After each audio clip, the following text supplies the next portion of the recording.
ಎಲ್ಲರಿಗೂ ನಮಸ್ಕಾರ ಸ್ನೇಹಿತರೆ. Welcome to Prajnana India YouTube channel. So ಈಗ ಆಲ್ರೆಡಿ ಡಿಸ್ಕಸ್ ಮಾಡಿರುವ ಹಾಗೆ ಸಿನ್ಸ್ ಫ್ರಮ್ 2013 ಟು 2025 ವರೆಗೆ UPSC ಪಾಲಿಟಿ ಮತ್ತು ಎಕನಾಮಿಕ್ ಕ್ವಶನ್ಸನ್ನು ಡಿಸ್ಕಸ್ ಮಾಡ್ತಾ ಇರುವಂಥ ಸೀರೀಸ್ ಇದು, which is completely free of cost and which is helpful for the upcoming exams as well. ಮುಂಬರುವಂಥ ಕರ್ನಾಟಕ ಸರ್ಕಾರ ಕರೆಯುವಂಥ ವಿವಿಧ ಸ್ಪರ್ಧಾತ್ಮಕ ಪರೀಕ್ಷೆಗಳಲ್ಲಿಯೂ ಸಹ UPSC ಹಿಂದಿನ ಪ್ರಶ್ನೆ ಪತ್ರಿಕೆಗಳಲ್ಲಿ ಯಾವ ರೀತಿ ಪ್ರಶ್ನೆಯನ್ನು ಕೇಳಿರ್ತಾರೋ ಅದೇ ರೀತಿಯಾದ ಮಾಡ್ಯೂಲ್ಸ್ಗಳನ್ನು ಈಗ ಕರ್ನಾಟಕ ಸರ್ಕಾರವನ್ನು ಜಾರಿಗೆ ತಂದಿರುವಂಥದ್ದನ್ನು ಕಾಣ್ತೀವಿ. ಸೊ ಆ್ಯಂಡ್ ಹಾಗೆಯೇ ನಾವು ಆಲ್ರೆಡಿ ಡಿಸ್ಕಸ್ ಮಾಡಿರೋ ಹಾಗೆ 2013, 14, 15 ಪ್ರಶ್ನೆ ಪತ್ರಿಕೆಗಳನ್ನು ಡಿಸ್ಕಸ್ ಮಾಡಿದ್ದೀವಿ. ಸೊ ಇವತ್ತಿನ ವಿಡಿಯೋದಲ್ಲಿ 2016 ಪ್ರಶ್ನೆ ಪತ್ರಿಕೆಯನ್ನು ಚರ್ಚೆ ಮಾಡೋಣ. ಸೊ ಅದರಲ್ಲಿ ದ ಪಾಲಿಟಿ PYQs. ಸೊ 2016ರಲ್ಲಿ ಕೇವಲ ಪಾಲಿಟಿಯಲ್ಲಿ ಬಿದ್ದಿರುವಂಥದ್ದು ಕೇವಲ 4 ಪ್ರಶ್ನೆಗಳು ಮಾತ್ರ. And this was the only time in the history of UPSC where polity has only the weightage of around 4 questions. ಇತರೆ ಎಲ್ಲ ಸ್ಪರ್ಧಾತ್ಮಕ ಪರೀಕ್ಷೆಗಳಲ್ಲಿಯೂ ಸಹ ಪಾಲಿಟಿಯಲ್ಲಿ ಮಿನಿಮಮ್ ಏನಿಲ್ಲ ಅಂದ್ರೂ 12ರಿಂದ 15 ಪ್ರಶ್ನೆ ಇದ್ದೇ ಇರುತ್ತೆ. Weightage was around 15 to 20%. But ಇದರಲ್ಲಿ 4 ಪ್ರಶ್ನೆಗಳಿದ್ದಾವೆ. ಆ್ಯಂಡ್ ಹಿಂದಿನ ವಿಡಿಯೋದಲ್ಲಿ ನಾವು ಎಕನಾಮಿ 2015 ಕ್ವಶನ್ ಪೇಪರನ್ನು ಡಿಸ್ಕಸ್ ಮಾಡುವಂಥ ಸಂದರ್ಭದಲ್ಲಿ 4 ಪ್ರಶ್ನೆಗಳನ್ನು ನಾವು ಅಲ್ಲಿ ಬಿಟ್ಟಿದ್ದೀವಿ. ಆ 4 ಪ್ರಶ್ನೆಗಳನ್ನು ಇಲ್ಲಿ ಚರ್ಚೆ ಮಾಡುವಂಥ ಪ್ರಯತ್ನ ಮಾಡೋಣ. ಸೊ ಇವತ್ತಿನ ಸೆಷನ್ ಇದು 2016 polity PYQs as well as 2015 the remaining topic of the economic questions ಅನ್ನು ಚರ್ಚೆ ಮಾಡುವಂಥ ಪ್ರಯತ್ನ ಮಾಡ್ತೀವಿ. Why again UPSC question papers ಅಂತೇಳಿ ಬಂದಾಗ ಯಾಕೆ ಪ್ರಜ್ಞಾನ ಇಂಡಿಯಾ ನಿಮಗೆ ಫ್ರೀ ಆಫ್ ಕಾಸ್ಟಲ್ಲಿ ಕೊಡ್ತಾ ಇದೆ ಅಂತಂದರೆ, ಮುಂಬರುವಂಥ ಪ್ರತಿಯೊಂದು ಎಕ್ಸಾಮ್ಸಲ್ಲಿನೂ ಸಹ ಈಗ ಯಾವುದೇ ಡಿಪಾರ್ಟ್ಮೆಂಟ್ ಎಕ್ಸಾಮ್ ನಡೆಸಿದ್ರೂ ಸಹ ಪ್ರತಿಯೊಂದು ಇಲಾಖೆಗಳು ಇವಾಗ UPSC ಪ್ಯಾಟರ್ನನ್ನು ಫಾಲೋ ಮಾಡ್ತಿದ್ದಾವೆ. ಸೊ ಹಾಗಾಗಿನೇ ಆ UPSC ಮಾಡ್ಯೂಲ್ಸ್ಗಳು ಯಾವ ರೀತಿ ಇದ್ದಾವೆ, ಹೇಗೆ ಪ್ರಶ್ನೆಯನ್ನು ಕೇಳಿದ್ದಾರೆ, ಮುಂದೆ ಯಾವ ರೀತಿ ಅನಾಲಿಸಿಸ್ ಮಾಡಬೇಕು, ಅಥವಾ ನಿಮ್ಮ ಈ ಅನಾಲಿಸಿಸ್ಗೆ ಅನುಸಾರವಾಗಿ ಮುಂದೆ ಬರುವಂಥ ಪ್ರಶ್ನೆ ಪತ್ರಿಕೆಗಳಲ್ಲಿ ಯಾವ ರೀತಿ ನೀವು ಯಶಸ್ಸನ್ನು ಕಾಣ್ಬೋದು ಅನ್ನುವಂಥ ಸಂಪೂರ್ಣ ಮಾಹಿತಿಯನ್ನು ಈ ಅನಾಲಿಸಿಸ್ ಮಾಡಿಕೊಡುತ್ತೆ. So for that sake it is very important for your upcoming exams also. So again 2016ರ ಪಾಲಿಟಿ ಪ್ರಶ್ನೆ ಪತ್ರಿಕೆಯಲ್ಲಿ ಪ್ರಶ್ನೆಗಳಲ್ಲಿ ಮೊದಲ ಪ್ರಶ್ನೆಯನ್ನು ನೋಡಿರುವಂಥದ್ದು, ಮೊದಲ ಪ್ರಶ್ನೆಯಲ್ಲಿ ಕೇಳ್ತಿರುವಂಥದ್ದು which is related to the which of the following statements are correct. So ಈ ಕೆಳಗಿನ ಯಾವ ಹೇಳಿಕೆಗಳು ಸರಿ ಅಂತ ಕೇಳ್ತಾ ಇದ್ದಾರೆ. So again select the correct answer ಅಂತ ಕೇಳ್ತಾ ಇದ್ದಾನೆ. ಈ 2 ಹೇಳಿಕೆಗಳನ್ನು ಕೊಟ್ಟಿದೆ, ಆ 2 ಹೇಳಿಕೆಗಳಲ್ಲಿ ಯಾವುದು ಸರಿ ಅಂತ ಕೇಳ್ತಾ ಇದ್ದಾರೆ ಸ್ನೇಹಿತರೆ. The first one, a bill pending in the Lok Sabha. ಒಂದು ನಿರ್ದಿಷ್ಟ ಮಸೂದೆಯು ಲೋಕಸಭೆಯಲ್ಲಿ ಪೆಂಡಿಂಗ್ ಅಲ್ಲಿದ್ದರೆ it lapses on the prorogation ಅಂತ ಹೇಳ್ತಾ ಇದ್ದಾನೆ. So the first statement, on the basis of prorogation the bill will be lapsed ಅಂತ ಹೇಳ್ತಾ ಇದ್ದಾನೆ. Second one, a bill pending in the Rajya Sabha. A bill pending in the Rajya Sabha which has not been passed by the Lok Sabha. It was not been passed by the Lok Sabha shall not lapse. It shall not lapse on dissolution of the Lok Sabha. Again ನೋಡಿ, first ಇಲ್ಲಿ 2 ಅಂಶಗಳನ್ನು ನೋಡ್ತೇವೆ. So ಯಾವ ಸಂದರ್ಭದಲ್ಲಿ ನಿರ್ದಿಷ್ಟ ಮಸೂದೆಯು ರದ್ದುಗೊಳ್ಳುತ್ತದೆ and ಯಾವ ಸಂದರ್ಭದಲ್ಲಿ ಅದು ರದ್ದುಗೊಳ್ಳುವುದಿಲ್ಲ ಅನ್ನುವಂಥದ್ದು ವೆರಿ ಇಂಪಾರ್ಟೆಂಟ್. ಸೊ ಯಾವ ಸಂದರ್ಭದಲ್ಲಿ ಮಸೂದೆ ರದ್ದುಗೊಳ್ಳುತ್ತದೆ ಅಂದರೆ, ಸೊ ಬಿ ಕೇರ್ಫುಲ್ ಆಸ್ಪಿರೆಂಟ್ಸ್. ಇಲ್ಲಿ whenever a bill was pending either at the Lok Sabha or at the Rajya Sabha. So ಲೋಕಸಭೆಯಲ್ಲಿ ಪೆಂಡಿಂಗ್ ಅಲ್ಲಿದ್ದರೆ ಅಥವಾ ರಾಜ್ಯಸಭೆಯಲ್ಲಿ ಪೆಂಡಿಂಗ್ ಅಲ್ಲಿದ್ದರೆ ಏನಾಗುತ್ತೆ, ಮಸೂದೆಯು ಸಂಪೂರ್ಣವಾಗಿ ರದ್ದುಗೊಳ್ಳುವಂಥದ್ದನ್ನು ನೋಡ್ತೀವಿ. And which is under the article number 107 ಅಲ್ಲಿನೂ ಸಹ ನಾವು ಕಾಣಬಹುದು. These provisions are under the article number 107. So 107ನೇ ವಿಧಿಗೆ ಅನುಸಾರವಾಗಿ ಒಂದು ನಿರ್ದಿಷ್ಟ ಮಸೂದೆಯು ಲೋಕಸಭೆಯಲ್ಲಿ ಅಥವಾ ರಾಜ್ಯಸಭೆಯಲ್ಲಿ ಪೆಂಡಿಂಗ್ ಅಲ್ಲಿದ್ದರೆ ಅಂತ ಸಂದರ್ಭದಲ್ಲಿ ಮಸೂದೆ ಏನಾಗುತ್ತೆ, ರದ್ದುಗೊಳ್ಳುತ್ತೆ, irrespective of the situation. But ಇಲ್ಲಿ ಲೋಕಸಭಾ ಲ್ಯಾಪ್ಸಸ್ ಅಂತ ಹೇಳ್ತಾ ಇದ್ದಾನೆ, ಬಟ್ ಇಲ್ಲಿ ಕೀವರ್ಡ್ ಅನ್ನು ಯೂಸ್ ಮಾಡ್ತಿರುವಂಥದ್ದು on the basis of prorogation ಅಂತೇಳಿ. ಅಗೇನ್ ನೋಡಿ, ಇಲ್ಲಿ 2 ವರ್ಡ್ಸ್ ಅನ್ನ ನೋಡ್ತೇವೆ ನಾವು. ಸಮ್ಮನ್ ಅನ್ನುವಂಥದ್ದು ಅಧಿವೇಶನವನ್ನ ಕರೆಯುವಂಥದ್ದು. Calling the session itself is to call the session itself is a summon. And prorogation it is to wind up the session ಅಂತ ನೋಡ್ತಾ ಇದ್ದೀವಿ. ಸೊ ಪ್ರೊರೋಗೇಷನ್ ಅನ್ನುವಂಥದ್ದು ಅಧಿವೇಶನವನ್ನು ಮುಕ್ತಾಯಗೊಳಿಸುವಂಥದ್ದು. It is to end the session ಅಂತ ಹೇಳ್ತಾ ಇದ್ದಾನೆ. But be careful aspirants, it was related to the sessions. ಯಾವುದೇ ಒಂದು ನಿರ್ದಿಷ್ಟ ಅಧಿವೇಶನವನ್ನು ಕರೆಯುವ ಅಧಿಕಾರ ಮತ್ತು ಅದನ್ನು ಮುಕ್ತಾಯಗೊಳಿಸುವಂಥ ಅಧಿಕಾರಗಳು ರಾಷ್ಟ್ರಪತಿಯವರಿಗೆ ಇರುವಂಥದ್ದನ್ನು ನೋಡ್ತೀವಿ. ಆದರೆ ಇಲ್ಲಿ ಅಧಿವೇಶನ ಮುಕ್ತಾಯಗೊಳ್ತಾ ಇದೆ ಹೊರತು ಮಸೂದೆ ಅಲ್ಲ. ಸೊ ಯಾವ ಸಂದರ್ಭದಲ್ಲಿ ಮಸೂದೆ ರದ್ದುಗೊಳ್ಳುತ್ತದೆ ಅಂತಂದ್ರೆ during the case of dissolution, whenever a particular house was dissolved for the time period or for particular time being, ಒಂದು ನಿರ್ದಿಷ್ಟ ಅವಧಿಯಲ್ಲಿ ಏನು ಮಸೂದೆಯು ರದ್ದುಗೊಳ್ಳುತ್ತದೆ. ಅದು ಯಾವಾಗ ಅಂತಂದ್ರೆ ಅಲ್ಲಿ ಸದನವು ಸಂಪೂರ್ಣವಾಗಿ ಪದಚ್ಯುತಿಗೊಳ್ಳುವಂತ ಸಂದರ್ಭದಲ್ಲಿ. ಸೊ ಸಂಪೂರ್ಣವಾಗಿ ಸದನವು ಪದಚ್ಯುತಿಗೊಳ್ಳುವಂತ ಸಂದರ್ಭದಲ್ಲಿ, if the session was it was not related to the session rather than if the particular house was dissolved ಅಂತ ಬಂದಾಗ ಏನಾಗುತ್ತೆ, ಮಸೂದೆಯು ರದ್ದುಗೊಳ್ಳುತ್ತದೆ. The bills will be lapsed whenever a particular house was dissolved. Particular house ಅಂದ್ರೆ especially ಯಾವುದಿಲ್ಲಿ ನಾವು already ಕೆಲವು ಅಂಶಗಳನ್ನ ಚರ್ಚೆ ಮಾಡಿದ್ದೀವಿ. ಆ ಲೋಕಸಭಾ ವಿಲ್ ಬಿ ಡಿಸಾಲ್ವ್ಡ್ ಅಂತ ನೋಡ್ತಾ ಇದೆ, not in the case of Rajya Sabha. ಯಾವುದೇ ಸಂದರ್ಭದಲ್ಲಿ ರಾಜ್ಯಸಭೆಯು ಏನು ವಿಸರ್ಜನೆಗೊಳ್ಳುವುದಿಲ್ಲ, ಕೇವಲ ಲೋಕಸಭೆ ವಿಸರ್ಜನೆಗೊಳ್ಳುತ್ತದೆ. ಯಾಕೆ ಅಂತಂದ್ರೆ ಲೋಕಸಭೆ ಪ್ರತಿ 5 ವರ್ಷಕ್ಕೊಮ್ಮೆ ಬಹುಮತಕ್ಕನುಸಾರವಾಗಿ ರಚನೆಯಾಗಿರುತ್ತದೆ. ಆದರೆ ರಾಜ್ಯಸಭಾ ಅವರ ಅಧಿಕಾರಾವಧಿ ಏನು ಪ್ರತಿ 2 ವರ್ಷಕ್ಕೊಮ್ಮೆ 1/3 ಸದಸ್ಯರು ಹೊರಬರುವಂತದನ್ನ ಕಾಣ್ತೀವಿ ಸ್ನೇಹಿತರೆ. ಸೊ ಹಾಗಾಗಿ ರಾಜ್ಯಸಭಾ ಅನ್ನುವಂಥದ್ದು ಏನು ಶಾಶ್ವತ ಸದನ ಅಂತ ನೋಡ್ತೀವಿ, ಅದು ಡಿಸಾಲ್ವ್ ಆಗ್ಲಿಕ್ಕೆ ಸಾಧ್ಯ ಇಲ್ಲ. ಸೊ ಲೋಕಸಭೆ ವಿಸರ್ಜನೆಗೊಂಡಂತ ಸಂದರ್ಭದಲ್ಲಿ ಲೋಕಸಭಾ ಅಥವಾ ರಾಜ್ಯಸಭೆಯಲ್ಲಿ ಒಂದು ನಿರ್ದಿಷ್ಟ ಮಸೂದೆ ಪೆಂಡಿಂಗ್ ಅಲ್ಲಿ ಇದ್ದರೆ ಆ ಮಸೂದೆಯು ರದ್ದುಗೊಳ್ಳುತ್ತದೆ. That was a first scenario. It was not at all related to the summoning or the prorogation of the session. ಅಧಿವೇಶನ ಮುಂದುವರಿಯುವಂಥದ್ದು ಅಥವಾ ಮುಕ್ತಾಯಗೊಳ್ಳುವಂತ ಸಂದರ್ಭದಲ್ಲಿ ಮಸೂದೆಯು ಏನಾದರೂ ಏನು ಜಾರಿಗೆ ಬರದೇ ಇದ್ದರೆ ಅದನ್ನು ಮುಂದುವರಿಸಲಾಗತ್ತೆ, ಮುಂದಿನ ಸದನದಲ್ಲಿ ಅಥವಾ ಮುಂದಿನ ಅಧಿವೇಶನದಲ್ಲಿ ಏನಾಗುತ್ತೆ ಅದನ್ನು ಚರ್ಚಿಸಲಾಗತ್ತೆ. ಆದ್ರೆ ಆ ಮಸೂದೆಗೆ ಯಾವುದೇ ರೀತಿಯಾದ ಧಕ್ಕೆ ಆಗುವುದಿಲ್ಲ. ಅಂಡ್ ಸೆಕೆಂಡ್ ಒನ್ ಹೇಳ್ತಿರುವಂತದ್ದೇನು, ಇಟ್ ವಾಸ್ ನಾಟ್ ಲ್ಯಾಪ್ಸಸ್, ಯಾವ ಸಂದರ್ಭದಲ್ಲಿ ನಿರ್ದಿಷ್ಟ ಮಸೂದೆಯು ರದ್ದುಗೊಳ್ಳುವುದಿಲ್ಲ ಅಂತೇಳಿ ಇದೆ. So which is again very important for your exams. Again ನೋಡ್ರಿ ಇಲ್ಲಿ, whenever a particular bill was pending at the Rajya Sabha, ರಾಜ್ಯಸಭೆಯಲ್ಲಿ ಪೆಂಡಿಂಗ್ ಅಲ್ಲಿದ್ದು, if it was not at ಏನು made by the Lok Sabha, it was not at ಏನು accepted by the Lok Sabha, not accepted by a Lok Sabha, or not decided by the Lok Sabha. ಲೋಕಸಭೆಯಲ್ಲಿ ಯಾವುದೇ ರೀತಿಯಾದ ನಿರ್ಣಯವನ್ನು ಕೈಗೊಂಡಿಲ್ಲ and ರಾಜ್ಯಸಭೆಯಲ್ಲಿ ಏನಾದ್ರು pending ಅಲ್ಲಿ ಇದ್ರೆ ಅದು ಯಾವುದೇ ರೀತಿಯಲ್ಲಿನೂ ಸಹ ಲ್ಯಾಪ್ಸ್ ಆಗೋದಿಲ್ಲ. Second one, if it was pending at the acceptance of the president for the approval of the president, ರಾಷ್ಟ್ರಪತಿಯವರ ಅಂಗೀಕಾರದಲ್ಲಿ ಏನಾದರೂ ಅದು ಪೆಂಡಿಂಗ್ ಅಲ್ಲಿ ಇದ್ದರೂ ಸಹ ಏನಾಗುತ್ತೆ, ಆ ಮಸೂದೆಗೆ ಯಾವುದೇ ರೀತಿಯಾದ ಧಕ್ಕೆ ಉದ್ಭವ ಆಗುವುದಿಲ್ಲ. The bill will not lapse if it was pending at the president. Third one, if the particular bill was pending at the joint sessions, ಜಂಟಿ ಅಧಿವೇಶನದಲ್ಲಿ ಒಂದು ನಿರ್ದಿಷ್ಟ ಮಸೂದೆಯು ಪೆಂಡಿಂಗ್ ಅಲ್ಲಿ ಇದ್ದರೆ ಅಂದಾಗಲೂ ಸಹ ಏನಾಗುತ್ತೆ, ಈ ಮಸೂದೆಗೆ ಯಾವುದೇ ರೀತಿಯಲ್ಲಿ ಧಕ್ಕೆ ಆಗೋದಿಲ್ಲ. Next one, if it was pending at the parliamentary committees, ಸಂಸದೀಯ ಸಮಿತಿಗಳಲ್ಲಿ ಏನಾದರೂ ಅದು ಪೆಂಡಿಂಗ್ ಅಲ್ಲಿ ಇದ್ದರೂ ಸಹ ಏನಾಗುತ್ತೆ, ಮಸೂದೆಗೆ ಧಕ್ಕೆ ಆಗುವುದಿಲ್ಲ. ಸೊ ಇದೇ ಪ್ರಶ್ನೆಗಳನ್ನ ಹಲವಾರು ಬಾರಿ ನಿಮ್ಗೆ ವಿವಿಧ ಸ್ಪರ್ಧಾತ್ಮಕ ಪರೀಕ್ಷೆಗಳಲ್ಲಿ ಕೇಳಲಾಗಿರುತ್ತದೆ. ಈ ಕೆಳಗಿನ ಯಾವ ಸಂದರ್ಭದಲ್ಲಿ ಮಸೂದೆ ರದ್ದುಗೊಳ್ಳುತ್ತದೆ ಅಥವಾ ಈ ಕೆಳಗಿನ ಯಾವ ಸಂದರ್ಭದಲ್ಲಿ ಮಸೂದೆಗಳು ರದ್ದುಗೊಳ್ಳುವುದಿಲ್ಲ ಅಂತ ಕೇಳ್ತಿರ್ತಾನೆ. So in which among the following cases the particular bill will be lapsed or the particular bills will not lapse ಅನ್ನುವಂಥದ್ದು ಬಹಳಷ್ಟು ಬಾರಿ ಕೇಳ್ತಾ ಇದ್ದಾನೆ. ಸೊ ಈ 4 ಸಂದರ್ಭದ ಜೊತೆಯಲ್ಲಿ if the particular bill was returned by the president to the particular house,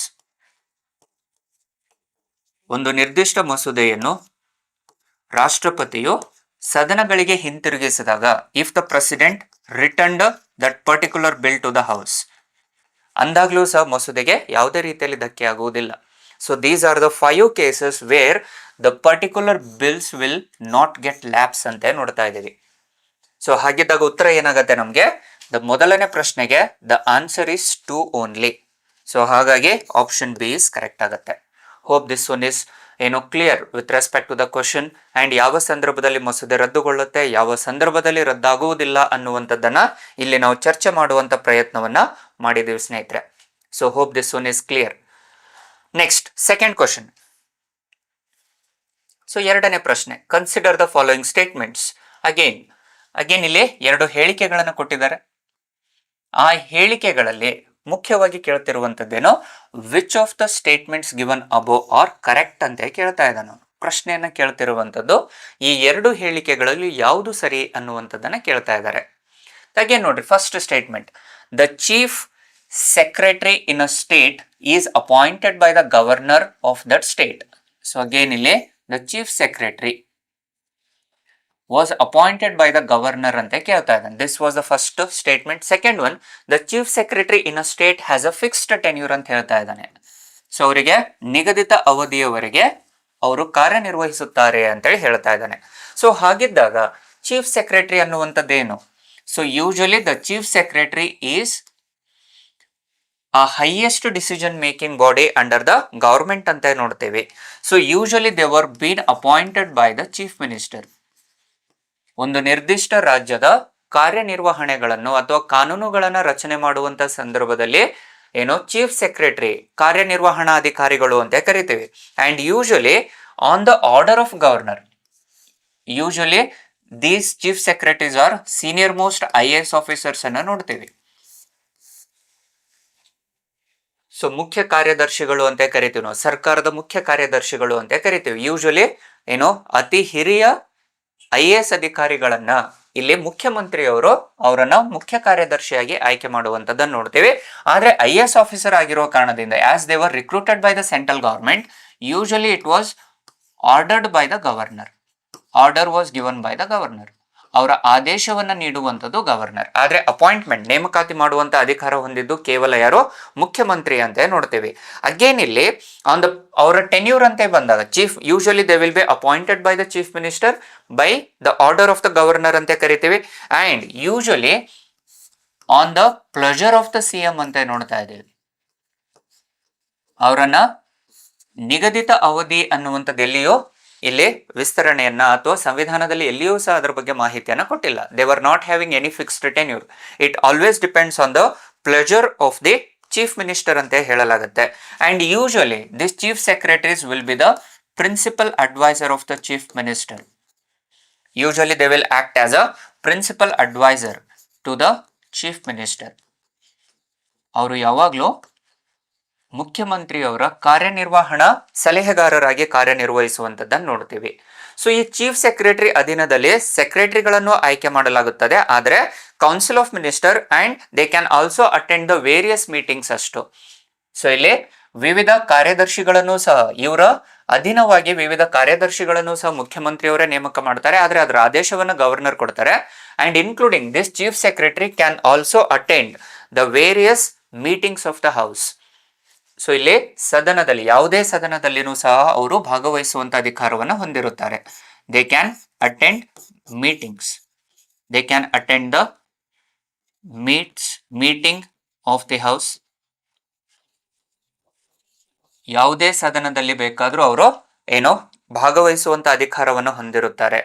and usually the head of the state, usually ಏನ್ ನೋಡ್ತಾ ಇದೀನೋ ಹೆಡ್ ಆಫ್ ದ ಸ್ಟೇಟ್ ಅಂತ ಕರಿತಾ ಇದೀನೋ. So head of the state chief secretaries ಅಂತ ಕರಿತಾ ಇದೀವಿ ಇವರನ್ನ. So usually these are known as the head of the state ಅಂತಾನು ಕರೆಯಲಾಗುತ್ತೆ. ಹೆಡ್ ಆಫ್ ದ ಸ್ಟೇಟ್ ಅಂತ ಹೇಳಿ ಬಂದಾಗ ಏನಾಗುತ್ತೆ, ಇಲ್ಲಿ ಏನೋ ಗವರ್ನರ್ಗಳ ಸಲಹೆಗಳು ಮತ್ತು ಮುಖ್ಯಮಂತ್ರಿ ಅವರಿಗೂ ಸಹ ಸಲಹೆಗಳನ್ನು ಕೊಡುವಂತದ್ದನ್ನು ನೋಡ್ತೀವಿ. And usually they have the order of precedence. The order of precedence ಅವರ ಕಾರ್ಯನಿರ್ವಹಣೆಯಲ್ಲಿ ಅವರ ರ್ಯಾಂಕ್ ಎಷ್ಟಾಗಿರುತ್ತೆ ಅದಂದ್ರೆ ಸಂವಿಧಾನಾತ್ಮಕವಾಗಿ they will be having the order of precedence at the 23rd ಅಂತ ನೋಡ್ತೀವಿ. 23ನೇ ಸ್ಥಾನದಲ್ಲಿ ಅವರು ಕಾರ್ಯನಿರ್ವಹಿಸುವಂತದ್ದನ್ನ ಕಾಣಬಹುದು ಸ್ನೇಹಿತರೆ. ಅಂಡ್ ಹಾಗಿದ್ದಾಗ ಮೊದಲ ಬಾರಿಗೆ ಚೀಫ್ ಸೆಕ್ರೆಟರಿ ಅನ್ನುವಂಥದ್ದನ್ನ ಭಾರತದಲ್ಲಿ ಪ್ರಸ್ತಾಪ ಮಾಡಿದ್ದು ಯಾರು ಅಂತೇನೋ ಪ್ರಶ್ನೆ ಪತ್ರಿಕೆಗಳಲ್ಲಿ ಕೇಳುವಂತ ಸಾಧ್ಯತೆಗಳಿರುತ್ತೆ. This was introduced by Lord Wellesley. It was introduced by Lord Wellesley since from the 1799 onwards. 1799ರಲ್ಲಿ ಮೊದಲ ಬಾರಿಗೆ ಲಾರ್ಡ್ ವೆಲ್ಲೆಸ್ಲಿ ಅವರು ಚೀಫ್ ಸೆಕ್ರೆಟರಿಯನ್ನ ಆಯ್ಕೆ ಮಾಡುವಂಥದ್ದನ್ನು ನೋಡ್ತೇವೆ. ಅವರ ಸಲಹೆಗಾರರನ್ನಾಗಿ ಆಯ್ಕೆ ಮಾಡುವಂಥದ್ದನ್ನು ಕಾಣ್ತೇವೆ. ಸೊ ಇದನ್ನೇ ಸಂವಿಧಾನದಲ್ಲಿ ಮುಂದುವರಿಸುವಂಥದ್ದನ್ನು ಸಹ ನಾವು ಕಾಣಬಹುದು. So usually they will give the advisors to the chief minister for their function. ಸರ್ಕಾರದ ಮತ್ತು ಮುಖ್ಯಮಂತ್ರಿಯವರ ಕಾರ್ಯನಿರ್ವಹಣೆಗಳ ಬಗೆಗೆ ಏನು ಸಲಹೆಗಳನ್ನ ನೀಡುವಂತ ಅಧಿಕಾರ ಇವರಿಗೆ ಕರ್ತವ್ಯ ಇವರಿಗೆ ಇರುವಂತದನ್ನ ಕಾಣ್ತೀವಿ ಸ್ನೇಹಿತರೆ. ಸೊ ಹಾಗಿದ್ದಾಗ ಏನಾಯ್ತಿಲ್ಲಿ, it was appointed by the governor ಅಂತ ಹೇಳ್ತಾ ಇದ್ದಾನೆ. So first statement is wrong. It was having the fixed tenure ಅಂತ ಹೇಳ್ತಾ ಇದ್ದಾನೆ, ಹಾಗಾಗಿ second statement is also wrong. So ಹಾಗಾಗಿ the D option is correct. Neither 1 nor 2 is a correct option ಆಗುತ್ತೆ ಇದರಲ್ಲಿ. So hope you are getting the concepts aspirants. The next question, the third question. Again ನೋಡಿ, very simple question ಅನ್ನು ಕೇಳ್ತಾ ಇದ್ದಾನೆ. ಮೂರನೇ ಪ್ರಶ್ನೆಯಲ್ಲಿ ಕೇಳ್ತಿರುವಂತದ್ದು, the parliament of India acquires the power to legislate on any item in the state list in the national interest. ರಾಷ್ಟ್ರದ ಭದ್ರತೆಯಲ್ಲಿ ಸಂಸತ್ತು ಕೆಲವು ಕಾನೂನುಗಳನ್ನು ರಚನೆ ಮಾಡುವಂತ ಅಧಿಕಾರವನ್ನು ಹೊಂದಿರುತ್ತದೆ. ಆದರೆ if a resolution to that effect is passed by, ಆ ನಿರ್ಣಯವನ್ನ ಕಾರ್ಯರೂಪಕ್ಕೆ ತರುವುದಕ್ಕೆ ಯಾವ ರೀತಿಯಾದ ಬಹುಮತ ಬೇಕು ಅಂತೇಳಿ ಹೇಳ್ತಾ ಇದ್ದಾನೆ ಸ್ನೇಹಿತರೆ. ಸೊ ಅಗೇನ್ ನೋಡ್ರಿ, this concept itself is related to the centre state relations ಅಲ್ಲಿ ನೋಡ್ತೀವಿ ಇದನ್ನು. ಕೇಂದ್ರ ಮತ್ತು ರಾಜ್ಯ ಸಂಬಂಧಗಳಲ್ಲಿ ಇದರ ಬಗ್ಗೆ ಮಾಹಿತಿಯನ್ನ ನೀಡಲಾಗುತ್ತೆ. ಸೊ ಈ ಕೇಂದ್ರ ಮತ್ತು ರಾಜ್ಯ ಸಂಬಂಧಗಳಲ್ಲಿ ವೇರ್ ಕೇಂದ್ರದ ಅಧಿಕಾರಗಳು ಮತ್ತು ರಾಜ್ಯದ ಅಧಿಕಾರಗಳು ಯಾವುದಕ್ಕಿದೆ ಅಂತ ಹೇಳ್ತಾ ಇದ್ದೇವೆ ನಾವು. ಸೊ ಕೇಂದ್ರ ಸರ್ಕಾರ ಯೂನಿಯನ್ ಲಿಸ್ಟ್ ಅಲ್ಲಿ ಕೇಂದ್ರ ಪಟ್ಟಿಯಲ್ಲಿ ಕಾನೂನು ಮಾಡುವಂತ ಅಧಿಕಾರವನ್ನು ಹೊಂದಿರುತ್ತದೆ. ರಾಜ್ಯ ಪಟ್ಟಿಯಲ್ಲಿ ರಾಜ್ಯ ಸರ್ಕಾರ ಕಾನೂನು ಮಾಡುವಂತ ಅಧಿಕಾರವನ್ನು ಹೊಂದಿರುತ್ತದೆ. ಕನ್ಕರೆಂಟ್ ಲಿಸ್ಟ್ ಸಮವರ್ತಿ ಪಟ್ಟಿಯಲ್ಲಿ ಕೇಂದ್ರ ಮತ್ತು ರಾಜ್ಯ ಸರ್ಕಾರ ಇಬ್ಬರಿಗೂ ಅಧಿಕಾರಗಳು ಹೊಂದಿರುವಂತದ್ದನ್ನು ನೋಡ್ತೇವೆ. ಅಂಡ್ ರೆಸಿಡ್ಯೂರಿ ಲಿಸ್ಟ್ ಅಂತ ಕರಿತೀವಿ, ಶೇಷಾಧಿಕಾರಗಳು ಅಂತ ಕರಿತೀವಿ. ಶೇಷಾಧಿಕಾರಗಳಲ್ಲಿ ಕೇಂದ್ರ ಸರ್ಕಾರದ ಪ್ರಾಧಾನ್ಯತೆ ಅಧಿಕಾರ ಹೊಂದಿರುವಂತದ್ದನ್ನು ನೋಡ್ತೇವೆ. ಸೊ ಇದಕ್ಕನುಸಾರವಾಗಿನೇ ಭಾರತ ದೇಶದಲ್ಲಿ ಏನು ಅರೆ ಸಂಯುಕ್ತ ವ್ಯವಸ್ಥೆಯನ್ನು ಹೊಂದಿರುವಂತದ್ದನ್ನು ಕಾಣ್ತೀವಿ ಸ್ನೇಹಿತರೆ. India is having the quasi federal system ಅಂತ ನೋಡ್ತೀವಿ. Why? Because there are division of powers between central government as well as the state government, but the central government has more powers ಅಂತ ನೋಡ್ತೀವಿ, which is nothing but the quasi federal ಅಂತ ಕರಿತೀವಿ. ಅರೆ ಸಂಯುಕ್ತ ವ್ಯವಸ್ಥೆ ಅಂತ ಕರೆಯಲಾಗುತ್ತೆ, which was given by K C Wheare. So ಇದೇ ಪ್ರಶ್ನೆಯನ್ನು ಸಹ ಕೇಳಿದಾನೆ, ಅರೆ ಸಂಯುಕ್ತ ವ್ಯವಸ್ಥೆ ಅಂತೇಳಿ ಯಾರು ಕರೆದಿದ್ದಾರೆ ಅಂತೇಳಿ. It was K C Wheare and this quasi federation was borrowed from the constitution of Canada. ಈ ಅರೆ ಸಂಯುಕ್ತ ವ್ಯವಸ್ಥೆಯನ್ನು ಭಾರತ ದೇಶ ಕೆನಡಾ ಸಂವಿಧಾನದಿಂದ ಎರವಲು ಮಾಡಿಕೊಳ್ಳಲಾಗಿದೆ. ಆದರೆ ಕೆಲವು ಸಂದರ್ಭಗಳಲ್ಲಿ ಸಂಸತ್ತು ವಿಶೇಷ ಅಧಿಕಾರಗಳನ್ನು ಹೊಂದಿರುತ್ತದೆ.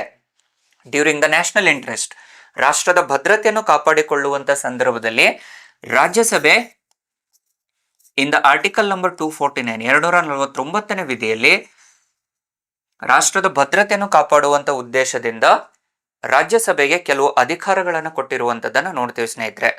ಏನದು? That is Rajya Sabha by a majority of not less than. So D option is correct ಇದಕ್ಕೆ. Majority of not less than 2/3, 2/3 ಬಹುಮತದೊಂದಿಗೆ, and of its members present and voting. So where Rajya Sabha need to accept that bill by the special majority ಅಂತ ನೋಡ್ತೀವಿ. So Rajya Sabha always requires special majority. ರಾಜ್ಯಸಭೆಗೆ ವಿಶೇಷ ಬಹುಮತ ಹೊಂದಿರಬೇಕು ಅಂತೇಳಿ ಹೇಳಲಾಗುತ್ತೆ. ಸೊ ರಾಷ್ಟ್ರದ ಭದ್ರತೆಯನ್ನು ಕಾಪಾಡುವಂತ ಕಾರಣದಿಂದಾಗಿ ರಾಜ್ಯಸಭೆ 249ನೇ ವಿಧಿಗೆ ಅನುಸಾರವಾಗಿ ವಿಶೇಷ ಬಹುಮತದಿಂದ ಇಲ್ಲಿ ಕಾರ್ಯನಿರ್ವಹಿಸುವಂತದನ್ನು ನೋಡಬಹುದು. ಅಂದ್ರೆ ರಾಜ್ಯ ಪಟ್ಟಿಯಲ್ಲಿನೂ ಸಹ ರಾಜ್ಯಸಭೆ ಕೆಲವು ಕಾನೂನುಗಳನ್ನು ಮಾಡುವಂತ ಅಧಿಕಾರವನ್ನು ಹೊಂದಿರುತ್ತೆ. So where Rajya Sabha can make laws under state list, can make laws under the state list. It can make laws under the state list, but again ರಾಜ್ಯಸಭೆ ಮಾಡಿರುವಂತ ಕಾನೂನುಗಳು it will not exceed more than 1 year. ಯಾವುದೇ ಒಂದು ರಾಜ್ಯಸಭಾ ಮಾಡಿರುವಂತ ಕಾನೂನುಗಳು can't exceed more than 1 year. 1 ವರ್ಷಕ್ಕೆ ಅನುಸಾರವಾಗಿ ಕಾನೂನುಗಳನ್ನು ಮಾಡ್ತಾ ಇರುತ್ತದೆ. ರಾಜ್ಯಸಭೆಯು 1 ವರ್ಷಕ್ಕೆ ಕಾನೂನುಗಳನ್ನು ಮಾಡುವಂತ ಪ್ರಾಧಾನ್ಯತೆಯನ್ನು ನೀಡಲಾಗಿದೆ. Where Rajya Sabha can make the laws for only a period of 1 year and it will be renewed any number of times. ಇದನ್ನ it will be renewed for any number of times. ಎಷ್ಟು ಬಾರಿ ಬೇಕಾದ್ರೂ ಅದನ್ನ ಮುಂದುವರೆಸುವಂತ ಅಧಿಕಾರವನ್ನು ಹೊಂದಿರುತ್ತದೆ. ಆದ್ರೆ ಒಮ್ಮೆ 1 ವರ್ಷಕ್ಕೆ ಅನುಸಾರವಾಗಿ ಮುಂದುವರಿಸುವಂತ ಅಧಿಕಾರ ರಾಜ್ಯಸಭೆಗೆ ಇರುತ್ತದೆ. ಅಂಡ್ ಇದನ್ನ ಉಲ್ಲಂಘನೆ ಮಾಡುವಂತ ಅಧಿಕಾರಗಳು ರಾಜ್ಯ ಸರ್ಕಾರಕ್ಕೆ ಇರುವುದಿಲ್ಲ. So be careful aspirants. ಇಲ್ಲಿ the state government can't go against to the or it can't violate the laws made by the Rajya Sabha at that particular point of time. If it was going against to the Rajya Sabha ಅಂದ್ರೆ the parliament can impose the state emergency in that particular state. ರಾಜ್ಯ ಸರ್ಕಾರ ಅವುಗಳನ್ನು ಉಲ್ಲಂಘನೆ ಮಾಡಿದರೆ ರಾಜ್ಯ ಸರ್ಕಾರದಲ್ಲಿ ಏನು 365ನೇ ವಿಧಿಗನುಸಾರವಾಗಿ ತುರ್ತು ಪರಿಸ್ಥಿತಿಯನ್ನು ಹೇರುವಂತಹ ಅಧಿಕಾರಗಳು ಹೊಂದಿರುತ್ತದೆ. ಸೊ ಅದಕ್ಕಾಗಿ ರಾಷ್ಟ್ರದ ಭದ್ರತೆಗನುಸಾರವಾಗಿ ರೆಸೊಲ್ಯೂಷನ್ ಅನ್ನು ಪಾಸ್ ಮಾಡುವಂತ ಅಧಿಕಾರ, ನಿರ್ಣಯಗಳನ್ನ ಏನು ಜಾರಿಗೆ ತರುವಂತ ಅಧಿಕಾರ 249ನೇ ವಿಧಿಗನುಸಾರವಾಗಿ ರಾಜ್ಯಸಭೆ ಹೊಂದಿರುತ್ತದೆ. ಅದನ್ನೇ ನಾವು ವಿಶೇಷ ಬಹುಮತ ಅಂತ ಕರೆಯಲಾಗುತ್ತೆ. So hope this one is clear aspirants. So ಇದು 249ನೇ ವಿಧಿಯಲ್ಲಿ ರಾಜ್ಯಸಭೆಗೆ ಇರುವಂತಹ ವಿಶೇಷ ಅಧಿಕಾರ ಅಂತ ಕರೆಯಲಾಗುತ್ತೆ. ಬಟ್ ಬಿ ಕೇರ್ಫುಲ್, ಇದರಲ್ಲಿ ಲೋಕಸಭೆಗೆ ಯಾವುದೇ ರೀತಿಯಾದ ಅಧಿಕಾರಗಳು ಇರುವುದಿಲ್ಲ ಸ್ನೇಹಿತರೆ. The next one, the fourth question. So 4ನೇ ಪ್ರಶ್ನೆ ಕೇಳ್ತಿರುವಂತದ್ದು ಅಗೇನ್ 2 ಸ್ಟೇಟ್ಮೆಂಟ್ಸ್ ಗಳನ್ನು ಕೊಟ್ಟಿದ್ದಾರೆ. ಅದರಲ್ಲಿ ಯಾವ ಹೇಳಿಕೆಗಳು ಸರಿ ಅಂತ ಕೇಳ್ತಾ ಇದ್ದಾರೆ. Which among the following statements are correct ಅಂತ ಕೇಳ್ತಾ ಇದೆ. ಏನದು? The minimum age prescribed for any person to be a member of panchayat is 25 years. Again, it was related to panchayats. 73ನೇ ಸಾಂವಿಧಾನಿಕ ತಿದ್ದುಪಡಿ ಕಾಯ್ದೆಗೆ ಅನುಸಾರವಾಗಿ ಪಂಚಾಯತ್ ಸರ್ಕಾರಗಳನ್ನ ಭಾರತ ದೇಶದಲ್ಲಿ ರಚನೆ ಮಾಡಿರುವಂತದ್ದನ್ನು ನೋಡ್ತೀವಿ. By the 73rd Constitutional Amendment Act of 1992 onwards. The panchayats were introduced under Part 9 from the article number 243 A to O ವರೆಗೆ ಇರುವಂತದ್ದನ್ನು ನೋಡ್ತೇವೆ. And which introduced a schedule number 11 for the panchayats and which had around 29 items. ಈಗ ಸ್ಥಳೀಯ ಸರ್ಕಾರಗಳು ಸಹ ಆ 29 ವಿಷಯಗಳ ಮೇಲೆ ಕಾನೂನು ಮಾಡುವಂತ ಅಧಿಕಾರವನ್ನು ಹೊಂದಿರುತ್ತದೆ. ಸೆಕೆಂಡ್ ಒನ್, ಬಟ್ ಇಲ್ಲಿ first statement is wrong. Why? Because according to the 73rd constitutional amendment ಪ್ರಕಾರ with respect to the article number 243F 243F ವಿಧಿಗೆ ಅನುಸಾರವಾಗಿ ಅಂಡ್ ಮುನ್ಸಿಪಾಲಿಟಿಯಲ್ಲಿ ವಿಗೆ ಅನುಸಾರವಾಗಿ there minimum tenure has to be around 21 years ಅಂತ ನೋಡ್ತೀವಿ. ಅವರ ಕನಿಷ್ಠ ವಯಸ್ಸು 21 ವರ್ಷವಾಗಿರಬೇಕು ಅಂತ ಹೇಳ್ತೀವಿ. ಸೊ ಒಂದು ವೇಳೆ 21 ವರ್ಷಕ್ಕಿಂತ ಕಡಿಮೆ ಆಗಿತ್ತು ಅಂದ್ರೆ ಅವರನ್ನ ಡಿಸ್ಕ್ವಾಲಿಫೈ ಮಾಡಲಾಗತ್ತೆ. So they will be disqualified if they were not attend the age of 21 years. 21 ವರ್ಷ ದಾಟಿಲ್ಲದೆ ಇದ್ದರೆ, 21 ವರ್ಷಕ್ಕಿಂತ ಕಡಿಮೆ ವಯಸ್ಸಾಗಿತ್ತು ಅಂದ್ರೆ ಅವರನ್ನ ಏನು ಅನರ್ಹಗೊಳಿಸಲಾಗುತ್ತದೆ. And they will be disqualified if they are not attending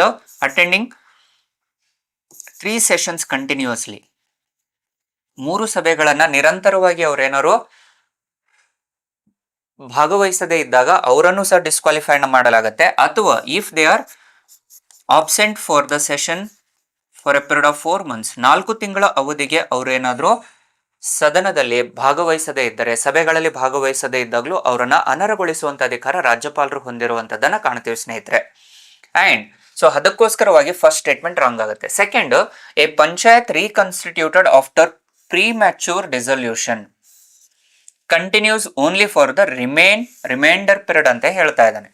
so again ನೋಡ್ರಿ, the second statement is correct. So ಹಾಗಿದ್ದಾಗ ಆಪ್ಷನ್ ಬಿ ಕರೆಕ್ಟ್ ಆಗುತ್ತೆ. 2 ಓನ್ಲಿ ಇಸ್ ಕರೆಕ್ಟ್. ಯಾಕೆ ಅಂದ್ರೆ according to the article number 243E and 243U ಇನ ಪ್ರಕಾರ, on the basis of article 243E and 243U, on the basis of this article ಯಾವುದೇ ಒಂದು ನಿರ್ದಿಷ್ಟ ಪಂಚಾಯತಿ ಅಥವಾ ಮುನ್ಸಿಪಾಲಿಟಿಯ ಅಧಿಕಾರಾವಧಿ 5 ವರ್ಷ ಅಂತೇಳಿ ಹೇಳಲಾಗುತ್ತೆ. They have the duration of around 5 years. They will be continued for that fixed tenure of 5 years. In case 5 ವರ್ಷ ಮುಗಿಯುವುದಕ್ಕಿಂತ ಮುಂಚಿತವಾಗಿ ಏನಾದರೂ ಸದನ ರದ್ದುಗೊಂಡರೆ ಅಥವಾ ವಿಸರ್ಜನೆಗೊಂಡಿದ್ದಲ್ಲಿ ಅಂತ ಸಂದರ್ಭದಲ್ಲಿ ಏನಾಗುತ್ತೆ, the state election commission has to conduct the new election within 6 months. 6 ತಿಂಗಳ ಒಳಗಾಗಿ, ಅಂದ್ರೆ ವಿಸರ್ಜನೆಗೊಂಡ 6 ತಿಂಗಳ ಒಳಗಾಗಿ ರಾಜ್ಯ ಚುನಾವಣಾ ಆಯೋಗವು ಏನು ಮರು ಚುನಾವಣೆಯನ್ನು ಮಾಡಬೇಕು ಅಂತ ಹೇಳ್ತೀವಿ. ಈಗ ಮರು ಚುನಾವಣೆಯನ್ನು ಮಾಡಿದಾಗ they will be continued for the remaining period ಅಂತ ನೋಡ್ತೇವೆ. ಸೊ ಹೊಸದಾಗಿ ಆಯ್ಕೆಗೊಂಡಿರುವಂತ ಸದಸ್ಯರು ಏನಿದಾರೋ ಅವರ ಅಧಿಕಾರಾವಧಿಯು ಉಳಿದಿರುವಂತ ಅವಧಿಯಾಗಿರುತ್ತದೆ. ಸಂಪೂರ್ಣ 5 ವರ್ಷಕ್ಕನುಸಾರವಾಗಿ ಹೊಂದಿರುವುದಿಲ್ಲ. They will not been continued for the period of next 5 years. Rather then they will be continued for the period of remaining tenure ಅಂತ ನೋಡ್ತೀವಿ. ಈಗ 3 ವರ್ಷ ಆಗಿರುತ್ತೆ. 3 ವರ್ಷ ಆದ ನಂತರದಲ್ಲಿ ಏನಾದರೂ ಪಂಚಾಯತಿ ಸರ್ಕಾರ ಸಂಪೂರ್ಣವಾಗಿ ಪದಚ್ಯುತಿಗೊಂಡರೆ ಅಥವಾ ರದ್ದುಗೊಂಡರೆ ಏನಾಗುತ್ತೆ, ಇನ್ನು 2 ವರ್ಷ ಅಧಿಕಾರವಿರುತ್ತೆ. ಅಂತ ಸಂದರ್ಭದಲ್ಲಿ ರಾಜ್ಯ ಚುನಾವಣಾ ಆಯೋಗ ಏನ್ ಮಾಡುತ್ತೆ, 6 ತಿಂಗಳ ಒಳಗಾಗಿ ಹೊಸ ಚುನಾವಣೆಯನ್ನು ಮಾಡುತ್ತೆ. ಸೊ ಹೊಸದಾಗಿ ಆಯ್ಕೆಗೊಂಡಿರುವಂತ ಪಂಚಾಯತಿಯ ಸದಸ್ಯರುಗಳ ಅಧಿಕಾರಾವಧಿ ಉಳಿದ 2 ವರ್ಷ ಮಾತ್ರ ಇರುತ್ತದೆ. ಅದು ಸಂಪೂರ್ಣ 5 ವರ್ಷಕ್ಕೆ ಇರುವುದಿಲ್ಲ ಅಂತೇಳಿ ಹೇಳ್ತಾ ಇದೆ. ಸೊ ಹಾಗಾಗಿ the B option is correct. Second statement is correct. So these are the 4 questions that were reflected in your 2016 polity MCQs. So ಈ 4 ಪ್ರಶ್ನೆಗಳು ಆಗಿನ ಸಂದರ್ಭದಲ್ಲಿ ಕೇಳಿರುವಂತದ್ದನ್ನ ಕಾಣ್ತೀವಿ ಸ್ನೇಹಿತರೆ. ಸೊ ಇದರ ನಂತರದಲ್ಲಿ so this was the only time ಅಂತ ಹೇಳ್ತಾ ಇದ್ದು, this was the only time where UPSC had given only 4 questions on the basis of polity. ಉಳಿದಿರುವಂಥ ಎಲ್ಲ ವರ್ಷಗಳಲ್ಲಿ ಪಾಲಿಟಿ ಮೇಲೆ ಮಿನಿಮಮ್ 12-15 ಪ್ರಶ್ನೆಗಳನ್ನು ನೋಡ್ತೀವಿ. ಕೆಲವೊಮ್ಮೆ 20 ಪ್ರಶ್ನೆಗಳವರೆಗೂ ಕಾಣ್ತೀವಿ. So the biggest margin to get success in your UPSC journey or any of the competitive exam ಅಂದರೆ it is polity and economy. ಒಂದು ಪಾಲಿಟಿ ಸಂವಿಧಾನ, ಇನ್ನೊಂದು ಅರ್ಥಶಾಸ್ತ್ರ. ಇವುಗಳ ಮಹತ್ವ ಹೆಚ್ಚಾಗಿರುತ್ತೆ. ಮಿನಿಮಮ್ ಈ 2 ಸಬ್ಜೆಕ್ಟ್ ಇಂದಾನೆ around 35-40% of the questions will rise in your competitive exam. ವಿವಿಧ ಯಾವುದೇ ಸ್ಪರ್ಧಾತ್ಮಕ ಪರೀಕ್ಷೆಗಳಲ್ಲಿ ನೋಡಿದ್ರೂ ಸಹ 35-40% ವೇಟೇಜ್ ಎರಡೇ ಸಬ್ಜೆಕ್ಟ್ ಮೇಲೆ ಇರುತ್ತೆ. ಸೊ ಹಾಗಾಗಿ ಆ 2 ಮುಗಿಸುವಂತ ಪ್ರಯತ್ನವನ್ನೇ ನಮ್ಮ ಪ್ರಜ್ಞಾನ ಇಂಡಿಯಾ ಯೂಟ್ಯೂಬ್ ಚಾನಲ್ ಅಲ್ಲಿ ಫ್ರೀಯಾಗಿ ನಿಮಗೆ ಕೊಡುವಂತ ಪ್ರಯತ್ನವನ್ನ ಟೀಮ್ ಮಾಡ್ತಾ ಇದೆ. ಸೊ ಹಾಗಾಗಿ ನಿಮ್ಮ ಕರ್ತವ್ಯ ಏನು ಅಂದ್ರೆ, ನಿಮ್ಮಿಂದ ನಮಗೆ ಸಪೋರ್ಟ್ ಬೇಕು. ಸೊ ಯೂಟ್ಯೂಬ್ ಚಾನಲ್ ಅಲ್ಲಿ ನಾವು ಕೊಡ್ತಾ ಇದ್ದೀವಿ, ನಿಮಗೆ ಫ್ರೀ ಆಫ್ ಕಾಸ್ಟ್ ಅಲ್ಲಿ ಕೊಡ್ತಾ ಇದ್ದೀವಿ ಅಂತಂದ್ರೆ ಅದರ ಸದುಪಯೋಗವನ್ನು ಪಡೆದುಕೊಳ್ಳುವಂತ ಜವಾಬ್ದಾರಿ, ಕರ್ತವ್ಯ ನಿಮ್ದಾಗಿರುತ್ತೆ. ಅದೇ ರೀತಿಯಲ್ಲಿ ನಮ್ಮನ್ನ ಬೂಸ್ಟ್ ಮಾಡಲಿಕ್ಕೆ, ನಮ್ಮ ಮೊರಾಲಿಟಿಯನ್ನ ನೀವು ಹೆಚ್ಚಿಸೋದಕ್ಕೋಸ್ಕರವಾಗಿ ಇನ್ನೂ ಹೆಚ್ಚೆಚ್ಚು ಪ್ರಯತ್ನವನ್ನು ಮಾಡುವ ಉದ್ದೇಶದಿಂದಾಗಿ ನಮ್ಮ ಹೆಚ್ಚು ಪ್ರಯತ್ನಗಳಾಗಬೇಕು ಅಂತಂದ್ರೆ ನಿಮ್ಮ ಕಡೆಯಿಂದ ಒಂದು ಶೇರು, ಒಂದು ಲೈಕ್ ಹಾಗೂ ಯೂಟ್ಯೂಬ್ ಚಾನಲ್ಗೆ ಸಬ್ಸ್ಕ್ರೈಬ್ ಮಾಡೋದರ ಮೂಲಕ ನಿಮ್ಮ ಸಪೋರ್ಟ್ ಅನ್ನು ನಮ್ಮ ಜೊತೆಗೆ ಇದ್ದಾಗ ಈ ರೀತಿಯಾದ ಹಲವಾರು ಇನಿಷಿಯೇಟಿವ್ಸ್ಗಳನ್ನು ಯೂಟ್ಯೂಬಲ್ಲಿ ತೆಗೆದುಕೊಂಡು ಬರುವಂತ ಪ್ರಯತ್ನವನ್ನು ನಾವು ಮಾಡಲಿಕ್ಕೆ ಇಷ್ಟಪಡ್ತೀವಿ.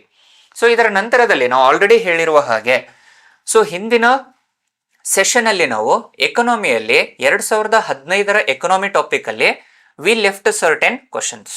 ಸೊ ಅಲ್ಲಿ 11 ಪ್ರಶ್ನೆಗಳನ್ನ ಮಾಡಿದ್ದೀವಿ ನಾವು. ಇನ್ನು ಉಳಿದಿರುವಂತ ಪ್ರಶ್ನೆಗಳನ್ನ ಪೆಂಡಿಂಗ್ ಅಲ್ಲಿ ಇಟ್ಟಿದ್ದೀವಿ. ಅಲ್ಲಿ ಟೈಮ್ ಶಾರ್ಟೇಜ್ ಆದ ಕಾರಣದಿಂದಾಗಿ ವಿ ಲೆಫ್ಟ್ ಸರ್ಟೆನ್ ಕ್ವಶನ್ಸ್. ಆ ಕ್ವಶನ್ಸ್ ಅನ್ನು ಇಲ್ಲಿ ಕವರ್ ಮಾಡುವಂತ ಪ್ರಯತ್ನವನ್ನ ಮಾಡ್ತಾ ಇದ್ವಿ ಸ್ನೇಹಿತರೆ. ಹಾಗೆ ನೋಡ್ರಿ, ಉಳಿದಿರುವಂತ ಪ್ರಶ್ನೆಗಳು, ಎಕನಾಮಿಯಲ್ಲಿ ಉಳಿದಿರುವಂತ ಪ್ರಶ್ನೆಗಳು ಇಲ್ಲಿ ಚರ್ಚೆ ಮಾಡುವಂತ ಪ್ರಯತ್ನವನ್ನ ಮಾಡೋಣ. ಸೊ ಪ್ರಶ್ನೆ ಏನ್ ಹೇಳ್ತಾ ಇದೆ,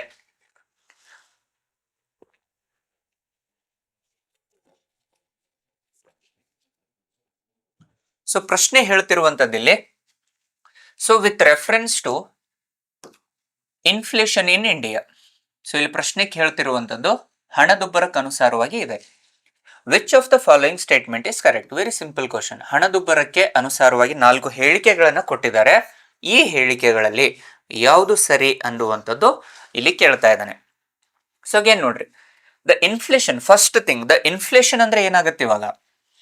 the inflation is nothing but increase in price of the commodity ಅಂತ ನೋಡ್ತೀವಿ. ಹಣದುಬ್ಬರ ಅಂತಂದ್ರೆ ಯಾವುದೇ ಒಂದು ನಿರ್ದಿಷ್ಟ ವಸ್ತುವಿನ ಬೆಲೆಗಳು ಹೆಚ್ಚಳವಾಗುವಂಥದ್ದು. Increase in the price of the commodity itself is the inflation. ಸರಕುಗಳ ಬೆಲೆಗಳನ್ನ ಹೆಚ್ಚಿಸುವಂಥದ್ದನ್ನೇ ಅಥವಾ ಸರಕುಗಳ ಬೆಲೆಗಳು ಹೆಚ್ಚಾಗುವಂಥದ್ದನ್ನೇ ಇಲ್ಲಿ ಹಣದುಬ್ಬರ ಅಂತ ಕರೆಯಲಾಗುತ್ತೆ. So increase in the price of the commodity itself is a inflation which is nothing but ಅರ್ಥ ಏನು ಇವಾಗ? There will be a huge demand for the product. ಸರಕಿನ ಬೇಡಿಕೆಗಳು ಹೆಚ್ಚಾಗಿರುವಂಥದ್ದು. There will be a demand for the products. But whereas the value of the currency falls. ಹಣದ ಮೌಲ್ಯವು ಕಡಿಮೆಗೊಳ್ಳುವಂಥದ್ದನ್ನು ನೋಡ್ತೀವಿ. ವಸ್ತುವಿನ ಬೇಡಿಕೆಗಳು ಹೆಚ್ಚಾಗುತ್ತಿದ್ದು ಹಣದ ಮೌಲ್ಯವು ಕಡಿಮೆ ಆಗುವಂಥದ್ದನ್ನೇ ಇಲ್ಲಿ ನಾವು ಹಣದುಬ್ಬರ ಅಂತ ಕರಿತೀವಿ. ಸೊ ಏನಾಗತ್ತೆ ಇಲ್ಲಿ ಅಂತಂದ್ರೆ, ಸೊ ಇಲ್ಲಿ ಯಾವುದೇ ಸಂದರ್ಭದಲ್ಲಿ ಹಣದ ಸ್ಥಿರತೆಯನ್ನು ಕಾಪಾಡುವಂಥದ್ದು ಇದರ ಪ್ರತಿ ಪ್ರಮುಖವಾಗಿರುವಂಥ ಉದ್ದೇಶವಾಗಿರುತ್ತೆ. ಸೊ ಈ ಹಣದುಬ್ಬರವನ್ನ ನಿಯಂತ್ರಣ ಮಾಡುವುದಕ್ಕೋಸ್ಕರವಾಗಿ ಒಂದು ಹಣಕಾಸು ನೀತಿ ಅಂತ ಕರಿತೀವಿ, ಇನ್ನೊಂದು ವಿತ್ತೀಯ ನೀತಿ ಅಂತ ಕರೆಯಲಾಗುತ್ತೆ. ಯಾಕಂತಂದ್ರೆ ಹಣ ಇರುವವರಿಗೆ ಯಾವುದೇ ರೀತಿಯಾದ ಪ್ರಾಬ್ಲಮ್ ಆಗಲ್ಲ. Whenever the public has the money it doesn't make affect to the economy, but the people who are not having the money usually they will affect during the inflation. ವಸ್ತುವಿನ ಬೆಲೆಗಳು ಹೆಚ್ಚಾಗ್ತಾ ಇತ್ತು ಅಂದ್ರೆ ಹಣ ಇರುವಂತ ಜನರಿಗೆ ಅದು ಧಕ್ಕೆ ಆಗೋದಿಲ್ಲ. ಆದ್ರೆ ಹಣ ಇಲ್ಲದೆ ಇರುವಂತ ಜನರಿಗೆ ಏನಾಗುತ್ತೆ, ಇದರಿಂದ ಹಲವಾರು ಸಮಸ್ಯೆಗಳು ಉದ್ಭವ ಆಗುವಂತದ್ದನ್ನು ನೋಡ್ತೀವಿ. ಸೊ ಆದ ಕಾರಣದಿಂದನೇ ಸರ್ಕಾರ ಏನ್ ಮಾಡತ್ತೆ, ಈ ಹಣದ ಸ್ಥಿರತೆಯನ್ನು ಕಾಪಾಡುವುದಕ್ಕೋಸ್ಕರವಾಗಿ ಅಥವಾ ಆರ್ಥಿಕತೆಯನ್ನು ಸ್ಥಿರತೆಗೆ ತರುವ ಉದ್ದೇಶದಿಂದ, it is to stability of the economy, ಆರ್ಥಿಕತೆಯಲ್ಲಿ ಸ್ಥಿರತೆಯನ್ನು ತರುವಂತ ಉದ್ದೇಶದಿಂದಾಗಿ ಸರ್ಕಾರ ಇಲ್ಲಿ ಹಣಕಾಸು ನೀತಿ ಮತ್ತು ಕೋಶೀಯ ನೀತಿಯನ್ನು ಜಾರಿಗೆ ತರುವಂತದ್ದನ್ನು ನೋಡ್ತೀವಿ. ಸೊ ಅದಕ್ಕೋಸ್ಕರವಾಗಿ ಏನ್ ಮಾಡುತ್ತೆ, ಈ ಹಣಕಾಸಿನ ಸ್ಥಿರತೆಯನ್ನು ತರುವ ಉದ್ದೇಶದಿಂದಾಗಿ ಇಲ್ಲಿ ಹಣಕಾಸು ನೀತಿ ತನ್ನ ರೇಟ್ ಆಫ್ ಇಂಟ್ರೆಸ್ಟ್ ಅನ್ನು ಇನ್ಕ್ರೀಸ್ ಮಾಡುತ್ತೆ. ಸೊ ಇದರಿಂದ ಸಪ್ಲೈ ಆಫ್ ದ ಮನಿ ಕಡಿಮೆ ಆಗುತ್ತೆ. ಸಪ್ಲೈ ಆಫ್ ದ ಮನಿ ಕಡಿಮೆ ಆಗ್ತಿರೋದ್ರಿಂದ ಡಿಮ್ಯಾಂಡ್ ಆಫ್ ದ ಮನಿ ಹೆಚ್ಚಾಗುವಂತದ್ದನ್ನು ನೋಡಬಹುದು. ಅದೇ ರೀತಿಯಲ್ಲಿ ಫಿಸಿಕಲ್ ಪಾಲಿಸಿಯಲ್ಲಿ it will increase the tax rates, ತೆರಿಗೆ ದರಗಳನ್ನು ಹೆಚ್ಚು ಮಾಡುವಂತ ಪ್ರಯತ್ನವನ್ನು ಸರ್ಕಾರ ಇಲ್ಲಿ ಮಾಡುತ್ತೆ. ಇದರಿಂದ ಏನಾಗುತ್ತೆ, ದ ಸರ್ಕ್ಯುಲೇಷನ್ ಆಫ್ ದ ಮನಿ ಏನಾಗುತ್ತೆ, ಡಿಕ್ರೀಸ್ ಆಗುತ್ತೆ. Especially the supply of the ಮನಿ ಏನಾಗುತ್ತೆ, ಇವಾಗ ಮೀನ್ಸ್ ಇಲ್ಲಿ ಬಾರೋವಿಂಗ್ಸ್ ಕಡಿಮೆ ಆಗುತ್ತೆ, ಸಾಲ ಪಡೆದುಕೊಳ್ಳುವಂಥದ್ದು ಕಡಿಮೆ ಆಗುತ್ತೆ ಅಥವಾ ಸೇವಿಂಗ್ಸ್ ಕಡಿಮೆ ಆಗುತ್ತೆ. ಇವುಗಳಿಂದ ಏನಾಗುತ್ತೆ, ಉಳಿತಾಯದ ಮೊತ್ತ ಕಡಿಮೆ ಆಗುತ್ತೆ. ಸೊ ಉಳಿತಾಯ ಕಡಿಮೆ ಆಗ್ತಾ ಇತ್ತು ಅಂತಂದ್ರೆ ಅವರ ವೆಚ್ಚಗಳು ಕಡಿಮೆ ಆಗುತ್ತೆ. ಸೊ ವೆಚ್ಚಗಳು ಕಡಿಮೆ ಆಗ್ತಾ ಇತ್ತು ಅಂತಂದ್ರೆ ಸಪ್ಲೈ ಆಫ್ ದ ಮನಿ ಕಡಿಮೆ ಆಗುತ್ತೆ. ಸೊ ಇಲ್ಲಿ ಬಿ ಕೇರ್ಫುಲ್, ಹಣದ ಪೂರೈಕೆ ಕಡಿಮೆ ಆಗುತ್ತೆ. ಹಣದ ಪೂರೈಕೆ ಕಡಿಮೆ ಆಗ್ತಾ ಇತ್ತು ಅಂದ್ರೆ it will have the demand for the money, ಹಣದ ಬೇಡಿಕೆ ಅಥವಾ ಹೆಚ್ಚಾಗುವಂಥದ್ದನ್ನು ನೋಡ್ತೇವೆ, ಅಥವಾ ಇದರಿಂದ ಸ್ಥಿರತೆಗೆ ಬರುವಂಥದ್ದನ್ನು ನೋಡ್ತೇವೆ. ಇದರಿಂದ ಏನಾಗುತ್ತೆ, ಆರ್ಥಿಕ ವ್ಯವಸ್ಥೆ ಸ್ಟೆಬಿಲೈಸ್ ಆಗುವಂಥದ್ದನ್ನು ನೋಡ್ತೇವೆ. It will come to the stability, ಸ್ಥಿರತೆಗೆ ಬರುವಂಥದ್ದನ್ನು ನೋಡ್ತೇವೆ, ಮಾರುಕಟ್ಟೆ ಸ್ಥಿರತೆಗೆ ಬರುತ್ತೆ. ಸೊ ಹಾಗಿದ್ದಾಗ ಇನ್ಫ್ಲೇಷನ್ಗೆ ಅನುಸಾರವಾಗಿ ಯಾವುದು ಸರಿ ಅನ್ನುವಂಥದ್ದನ್ನು ಕೇಳ್ತಾ ಇದ್ದಾರೆ. ನೋಡಿ ಇಲ್ಲಿ, controlling the inflation in India is the responsibility of the government of India only ಅಲ್ಲ.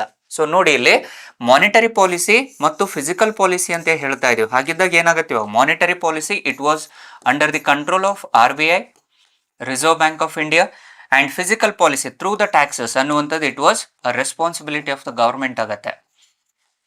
So it was both a responsibility of RBI and government. So ಹಾಗಿದ್ದಾಗ first option is wrong. The reserve bank of India has no role in controlling the inflation, wrong again. So again reserve bank of India has the complete authority ಅಲ್ವಾ, it has the function. Next, so ಇಲ್ಲಿ ನಿಯಂತ್ರಣವನ್ನು ಮಾಡುವಂಥದ್ದೇ RBI ಅಲ್ವಾ. ಇಲ್ಲಿ monetary policy committee ಅಂತ ನಾವು already ಕೆಲವು ಹಿಂದಿನ ತರಗತಿಯಲ್ಲಿ ಡಿಸ್ಕಸ್ ಮಾಡಿದ್ದೀವಿ. ಅದನ್ನ ಇನ್ನೊಮ್ಮೆ ನೋಡಬಹುದು, ನಮ್ಮ ಯೂಟ್ಯೂಬ್ ಚಾನಲ್ ಅಲ್ಲಿ ಆ ವಿಡಿಯೋ ಇದೆ ಮಾನಿಟರಿ ಪಾಲಿಸಿ ಕಮಿಟಿ ಬಗ್ಗೆ, ಅದನ್ನ ನೀವು ನೋಡಬಹುದು. Next, decreased money circulation helps in controlling the inflation, absolutely correct. ನೋಡಿ, ಸೊ ಹಣದ ಪೂರೈಕೆಯನ್ನು ಕಡಿಮೆ ಮಾಡುವಂಥದ್ದು, ಹಣದ ಚಲನೆಯನ್ನು ಕಡಿಮೆ ಮಾಡಿದಾಗ ಏನಾಗುತ್ತೆ, ಡಿಮ್ಯಾಂಡ್ ಆಫ್ ದ ಮನಿ ಏನಾಗುತ್ತೆ, ಇವಾಗ ಮೀನ್ಸ್ ಏನು, ಸಪ್ಲೈ ಆಫ್ ದ ಮನಿ ಏನಾಗುತ್ತೆ, ಕಡಿಮೆ ಆಗುತ್ತೆ. ಸಪ್ಲೈ ಕಡಿಮೆ ಆದಾಗ ಡಿಮ್ಯಾಂಡ್ ಇನ್ಕ್ರೀಸ್ ಆಗುತ್ತೆ, ಅದರಿಂದ ಏನಾಗುತ್ತೆ, ಆರ್ಥಿಕತೆ ಸ್ಥಿರತೆಗೆ ಬರುವಂಥದ್ದನ್ನು ನೋಡ್ತೀವಿ. Next, increased money circulation helps in controlling the inflation, no, it helps in deflation. So ಹಾಗಾಗಿ ನೇರ ಉತ್ತರ ಏನಾಗುತ್ತೆ ಇವಾಗ, the option C is correct for the question. ಈ 12ನೇ ಪ್ರಶ್ನೆಗೆ, ಅಂದ್ರೆ ಭಾರತದಲ್ಲಿ ಹಣದುಬ್ಬರದ ಸಂದರ್ಭದಲ್ಲಿ ಸರ್ಕ್ಯುಲೇಷನ್ ಆಫ್ ದ ಮನಿಯನ್ನ ಡಿಕ್ರೀಸ್ ಮಾಡೋದ್ರಿಂದಾಗಿ ಇನ್ಫ್ಲೇಷನ್ ಅನ್ನ ಕಂಟ್ರೋಲ್ ಮಾಡಬಹುದು ಅಂತ ಹೇಳಿ ಹೇಳ್ತಾ ಇದ್ದಾನೆ. So the option C is correct ಆಗುತ್ತೆ ಇದರಲ್ಲಿ. ಸೊ ಅರ್ಥ ಆಗ್ತಿದೆ ಅಂತೇಳಿ ಅನ್ಕೊಳ್ತೀನಿ ಸ್ನೇಹಿತರೆ. Hope you are getting the concepts clearly. So be careful, analysis ಮಾಡುವಂಥದ್ದನ್ನು ಕಲೀರಿ. ಯಾವುದೇ ಪ್ರಶ್ನೆ ಪತ್ರಿಕೆಗಳು ನಾವು ಮಾಡುವಂಥ ಉದ್ದೇಶ ಏನಿಲ್ಲ, ಪ್ರಶ್ನೆಗಳನ್ನು ಬಿಡಿಸುವಂಥದ್ದಲ್ಲ, ಬದಲಾಗಿ ಅದನ್ನ ವಿವರಣಾತ್ಮಕವಾಗಿ ಹೇಗೆ ಬಿಡಿಸುವಂಥದ್ದು, ಅದನ್ನ ಸಂಪೂರ್ಣ ವಿಶ್ಲೇಷಣೆಗಳನ್ನು ಯಾವ ರೀತಿ ನಾವು ಅನಾಲಿಸಿಸ್ ಮಾಡಬೇಕು ಅನ್ನುವಂಥದ್ದೇ ಇದರ ಮುಖ್ಯ ಉದ್ದೇಶವಾಗಿದೆ ಸ್ನೇಹಿತರೆ.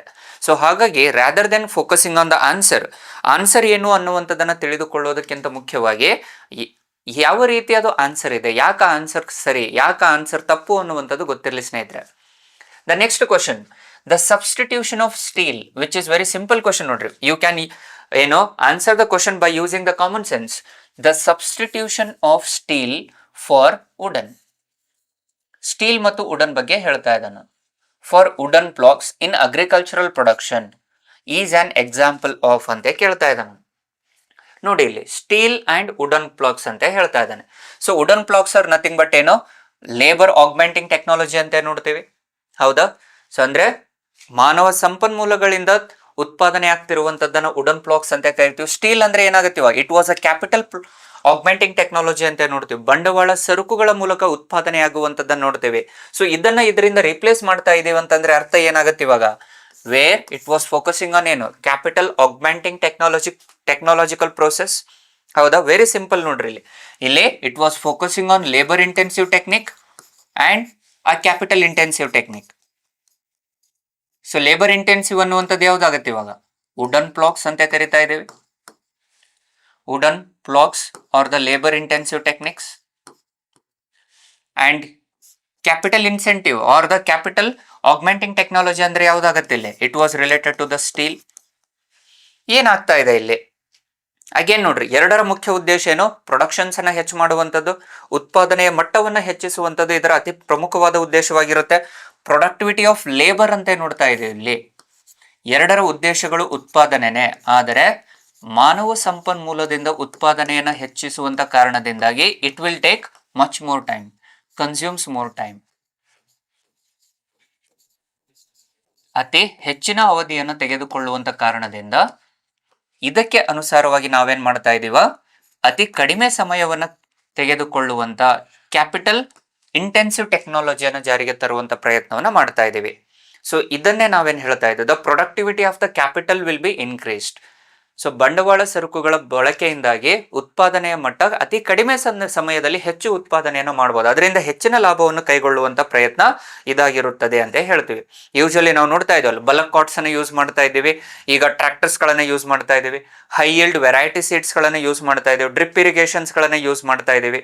ಸೊ ಕ್ಯಾಪಿಟಲ್ ಗೂಡ್ ಇಂದ ಏನಾಗುತ್ತೆ, ದ ಎಫೆಕ್ಟಿವಿಟಿ, ಎಫಿಷಿಯನ್ಸಿ, ಹೌದಾ, ಪ್ರೊಡಕ್ಟಿವಿಟಿಗಳು ಹೆಚ್ಚಳವಾಗುವಂಥದ್ದನ್ನು ನಾವು ಇದರಲ್ಲಿ ಕಾಣ್ಬೋದು ಸ್ನೇಹಿತರೆ. And it will also helpful for the durability. So durable goods ಅಂತ ಕರಿತೀವಿ ನಾವು. The capital goods are nothing but the durable goods ಅಂತ ಕರಿತೀವಿ. ದೀರ್ಘಾವಧಿಯಲ್ಲಿ ಹೆಚ್ಚು ಬಳಕೆ ಮಾಡುವಂಥದ್ದು. It will be used for the long term, ದೀರ್ಘಾವಧಿಯಲ್ಲಿ ಬಳಕೆ ಮಾಡಬಹುದು. And they are also a durable goods. ದೀರ್ಘಾವಧಿಯಲ್ಲಿ ಉತ್ಪಾದನೆಗೆ ಸಹಾಯವನ್ನು ಮಾಡುತ್ತದೆ. ಆಮೇಲೆ ಅತಿ ಹೆಚ್ಚಿನ ಅವಧಿಯಲ್ಲಿ, ದೀರ್ಘಾವಧಿಯಲ್ಲಿ ಅವುಗಳ ಬಾಳಿಕೆಯನ್ನು ಸಹ ಇರುವಂತದ್ದನ್ನು ನೋಡ್ತೇವೆ. ಸೊ ಹಾಗಾಗಿ ವೆರಿ ಸಿಂಪಲ್ ಕ್ವಶನ್ ನೋಡಿ, ಎಷ್ಟು ಸಿಂಪಲ್ ಆಗಿ ಕೇಳ್ತಾ ಇದೆ ಪ್ರಶ್ನೆ. So just you need to use the common sense. Common sense ಇತ್ತು ಅಂತಂದ್ರೆ ಸಾಕು ಇವುಗಳಿಗೆ. You can have plenty of knowledge with respect to, or you can have the exact answer by using your common sense. So again ನೋಡಿ, next ಪ್ರಶ್ನೆ, the 14th question which is also very simple question. Already ಇದ್ರ ಬಗ್ಗೆ ನಾವು ಚರ್ಚೆನ ಮಾಡಿದ್ದೀವಿ, but the question was very simple. ಏನ್ ಕೇಳ್ತಾ ಇದ್ದಾನೆ, the problem of international liquidity, ಅಂತಾರಾಷ್ಟ್ರೀಯ ನಗದು ಹಣಕ್ಕೆ ಸಂಬಂಧಿಸಿದಂತೆ ಈ ಕೆಳಗಿನ ಹೇಳಿಕೆಗಳಲ್ಲಿ ಯಾವುದು ಸರಿ ಅಂತ ಹೇಳ್ತಾ ಇದ್ದಾನೆ.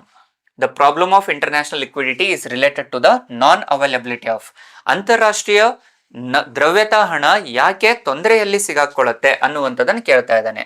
ಸೊ ಹಾಗಂದ್ರೆ ಏನಿವಾಗ, first of all the international liquidity ಅಂದ್ರೆ ಅರ್ಥ ಏನಿವಾಗ, ಅಂತಾರಾಷ್ಟ್ರೀಯ ದ್ರವ್ಯತೆ ಅಂತಂದ್ರೆ it was an internationally accepted assets ಅಂತ ಕರಿತೀವಿ. ಅಂತಾರಾಷ್ಟ್ರೀಯ ಮಟ್ಟದಲ್ಲಿ ಇಂಟರ್ನ್ಯಾಷನಲಿ ಅಕ್ಸೆಪ್ಟೆಡ್, ಅಂತಾರಾಷ್ಟ್ರೀಯ ಮಟ್ಟದಲ್ಲಿ ಒಪ್ಪಿಕೊಂಡಿರುವಂತಹ ದ್ರವ್ಯತಾ ಹಣ ಅಂತ ಕರೆಯಲಾಗತ್ತೆ, ಅಥವಾ ಸ್ವತ್ತುಗಳು ಅಂತ ಕರೆಯಲಾಗತ್ತೆ. ಸೊ ಇಲ್ಲಿ ದ್ರವ್ಯತೆ ಅಂತ ಕೇಳ್ತಾ ಇದ್ದಾನೆ, ಹಾಗಾಗಿ ಏನಾಗುತ್ತೆ, ಇದು ಅಕ್ಸೆಪ್ಟೆಡ್ ಫೈನಾನ್ಷಿಯಲ್ ಅಸೆಟ್ಸ್ ಅಂತ ನೋಡ್ತಾ ಇದೀವಿ. Which accepts the financial assets at the global level ಅಂತ ನೋಡ್ತಾ ಇದೀವಿ. ಸೊ ಇದಕ್ಕನುಸಾರವಾಗಿನೇ we are having a official reserve account, ಅಧಿಕೃತ ಮೀಸಲು ಖಾತೆಯಲ್ಲಿ 4 ಅಂಶಗಳನ್ನು ಹೊಂದಿರುವಂತದ್ದನ್ನು ನೋಡ್ತೀವಿ.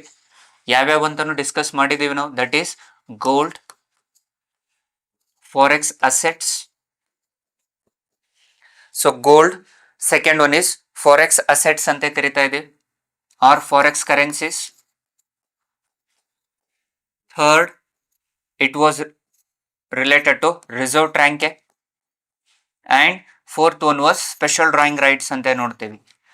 ಸೊ ರಿಸರ್ವ್ ಟ್ರ್ಯಾಂಕೆ ಅನ್ನುವಂಥದ್ದು it was a membership under the IMF, the reserves under the IMF to the particular country ಅಂತ ಕರಿತೀವಿ. SDR ಅನ್ನುವಂಥದ್ದು it was basket of currencies ಅಂತ ಹೇಳ್ತಾ ಇದೀವಿ. ಅಂತಾರಾಷ್ಟ್ರೀಯ ವಹಿವಾಟಿನಲ್ಲಿರುವಂತ ಕರೆನ್ಸಿಗಳು, basket of currencies. So again ಇವುಗಳಲ್ಲಿ ಅಂತಾರಾಷ್ಟ್ರೀಯ ದ್ರವ್ಯತಾ ಹಣಕ್ಕೆ ಯಾವುದು ಅತಿ ಪ್ರಮುಖವಾದ ತೊಂದರೆಯನ್ನು ಉಂಟು ಮಾಡುತ್ತದೆ ಅಂತ ಕೇಳ್ತಾ ಇದ್ದಾನೆ. ಅಂಡ್ ಇದಕ್ಕೋಸ್ಕರವಾಗಿನೇ ಏನಾಗುತ್ತೆ ಇವಾಗ, ಒಂದು goods and services. Goods and services ಅನ್ನುವಂಥದ್ದು ಕೇವಲ ಪ್ರಾಡಕ್ಟಿಗೆ ಅನುಸಾರವಾಗಿರುವಂಥದ್ದು, it was not related to the finances. Next gold and silver, again product related ಆಗುತ್ತೆ, ಕರೆನ್ಸಿಗೆ ಸಂಬಂಧಪಟ್ಟಿಲ್ಲ. Next exportable surplus again related to goods. But the option ನೋಡಿ ಇಲ್ಲಿ ವೆರಿ ಸಿಂಪಲ್ ಅಲ್ವಾ, dollars and other hard currencies.